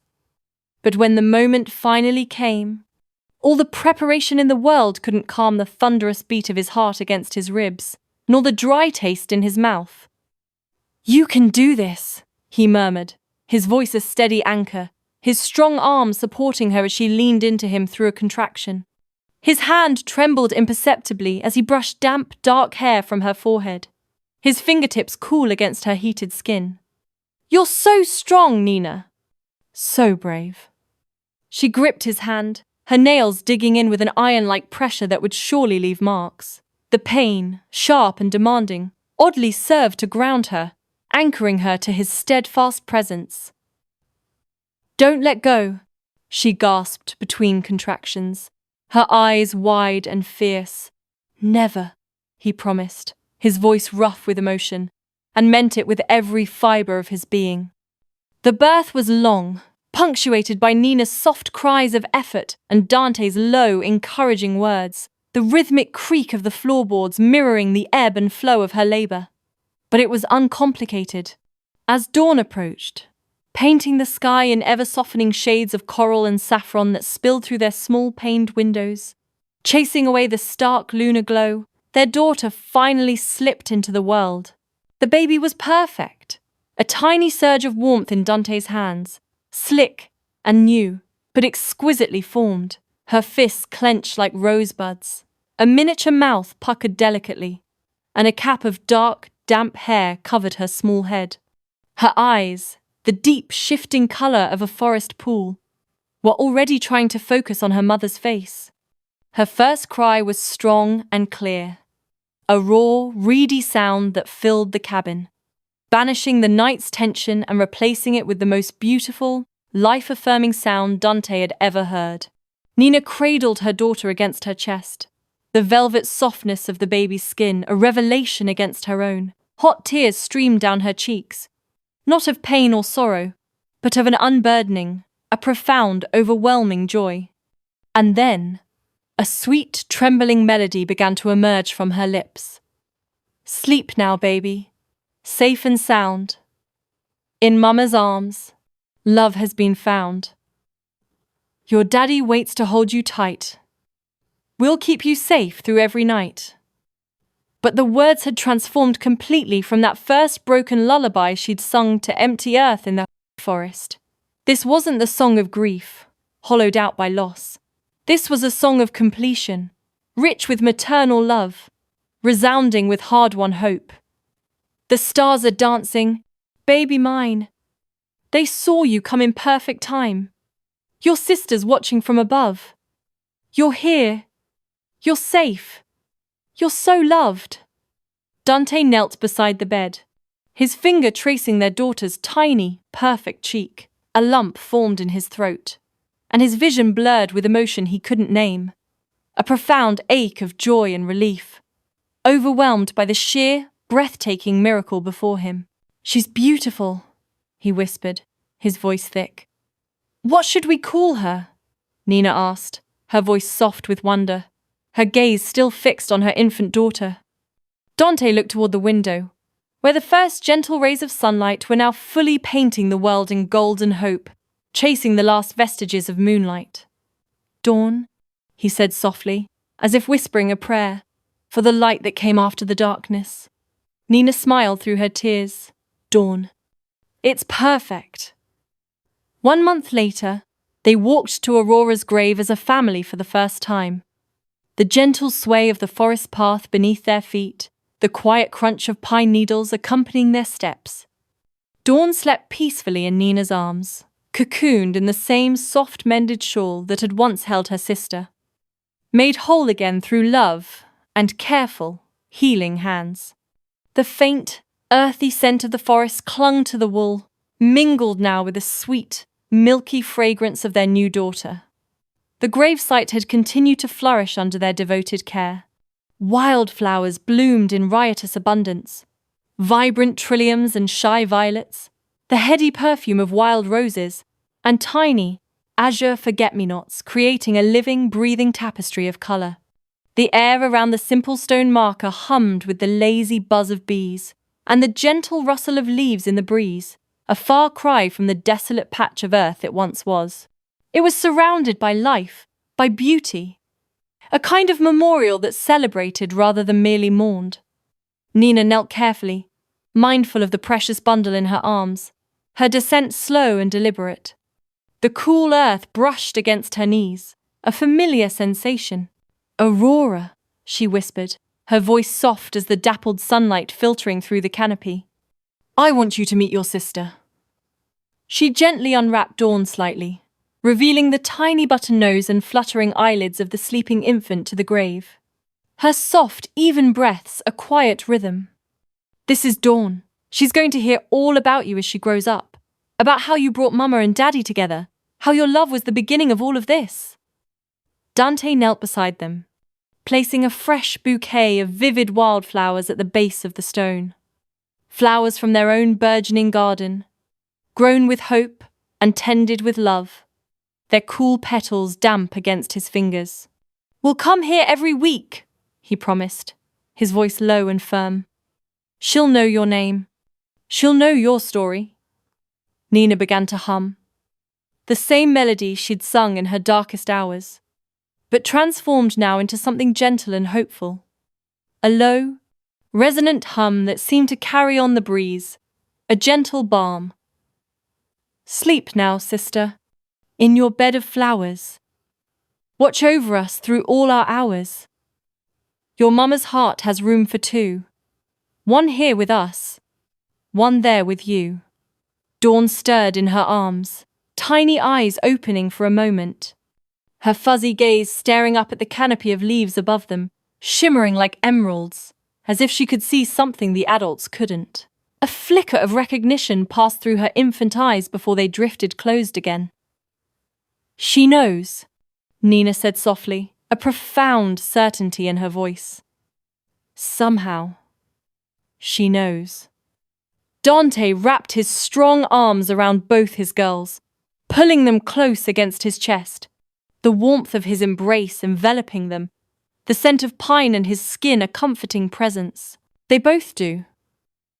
As they sat there in the dappled sunlight, the warmth soaking into Nina's bones, surrounded by blooming flowers and the cheerful chorus of singing birds, Nina felt something she'd never expected to feel again, complete. Not because the searing pain of losing Aurora had disappeared, it never would, a faint, tender ache that would always remain, but because she'd learned that love didn't end with death. It transformed, deepened, made new, abundant space for new love, without diminishing the old. She had lost a daughter, but she'd found a mate, a home woven from resilience and shared tenderness, a new baby, and a kind of peace that came from knowing that even in the darkest times, hope could take root and bloom with fierce, defiant beauty. Thank you, she whispered to Aurora's grave. The words a silent prayer carried in the wind. For bringing her here. For leading her to Dante. For teaching her that a mother's love was strong enough to survive anything, even death itself. And as if in response, a gentle breeze stirred the wildflowers, a cool kiss on her skin, carrying the heady, sweet scent of roses, and the promise of more tomorrows to come, bright and full of life. 5 years later, the cabin had grown into something resembling a small homestead, nestled deeper into the forest. Worn paths snaked through the tall grass, leading to a robust vegetable garden, a small coop for clucking chickens, and a sturdy woodshed. The air often carried the comforting scent of wood smoke, freshly turned earth, and the faint, sweet aroma of baking bread. Dawn was 5 now, a whirlwind of dark, flyaway hair and bright golden eyes, quick as a flash. She could track a rabbit through the whispering undergrowth, her light, quick steps barely disturbing the leaves, and braid wildflowers into intricate crowns with equal skill, her nimble fingers working deftly. She knew the story of her sister Aurora by heart, and often left tiny, thoughtful gifts at the grave. Smooth, cool stones, shimmering feathers found during her forest wanderings, or dolls made from dried corn husks, their tiny faces painted with berry juice. Their son, River, was 3. Quieter than his sister, but just as loved, with his mother's gentle, thoughtful nature and his father's steady strength. His hair was the color of rich earth, and his strong, sturdy little frame moved with an intent focus, whether he was stacking stones or studying a beetle. And Nina was pregnant again, the warm, comforting curve of her belly, a testament to their growing family, a subtle flutter of new life, already a familiar rhythm within her. She stood at Aurora's grave one evening, her hand resting on her growing belly, feeling the gentle stirrings within, while Dawn and River played nearby under Dante's watchful eye, their laughter echoing lightly through the trees. "Number 4, she said to the silent stone marker, a soft smile gracing her lips. Can you believe it? The flowers rustled in the breeze, a playful whisper, as if laughing in agreement. Daddy says this one might be twins, Dawn announced, streaking over like a shadow to press her ear to Nina's stomach, her muffled voice a joyful sound. I hope it's girls. Boys are loud. Hey! River protested from where he was meticulously building a fort out of fallen sticks, the clatter of wood on wood pausing for his indignant cry. Nina laughed. the sound clear and free, a rich, full gurgle of pure joy. Nothing like the broken woman who had once knelt here in despair. Whatever they are, they'll be loved, she said, her gaze sweeping over her children, including Aurora in that boundless promise. As the sun began to set, painting the forest in long, golden streaks, they walked back to their cabin, Dante carrying a sleepy River, whose head rested heavily on his shoulder, Dawn skipping ahead, her light giggles dancing on the air, and Nina's hand clasped warmly in her mate's. She thought about the strange, winding path that had led them here. Grief had brought them together, a shared sorrow forging an unbreakable bond. Loss had taught them to value every precious moment, every laugh, every touch, and love. Patient, persistent, transformative love had healed them both, weaving their fragmented lives into a tapestry of belonging and joy. She still sang lullabies, but now they were songs of joy, warm and melodic, reverberating with contentment and overflowing gratitude. Sleep now, babies, in your warm beds. Dreams of tomorrow dance in your heads. Mama and Daddy will keep you safe. Love surrounds you in this special place. And somewhere in the trees, where wildflowers bloomed eternal and the stars watched over them all, Aurora's invisible spirit smiled, a gentle sigh of the wind through the leaves, a feeling of quiet approval and boundless love. Her lullaby lived on, changed, evolved, richer than ever, but never forgotten. A song of love that death itself could not silence. That's the end of this tale, but in the world of the supernatural, there's always another shadow waiting. Thank you for staying with me through every twist, turn, and heartbeat. If you enjoyed the ride, there's more waiting for you. Take a look at the other audiobooks on this channel. Don't forget to subscribe if you want more magic, monsters, and stories that go bump in the night. Until next time, stay curious and brave, and never stop listening.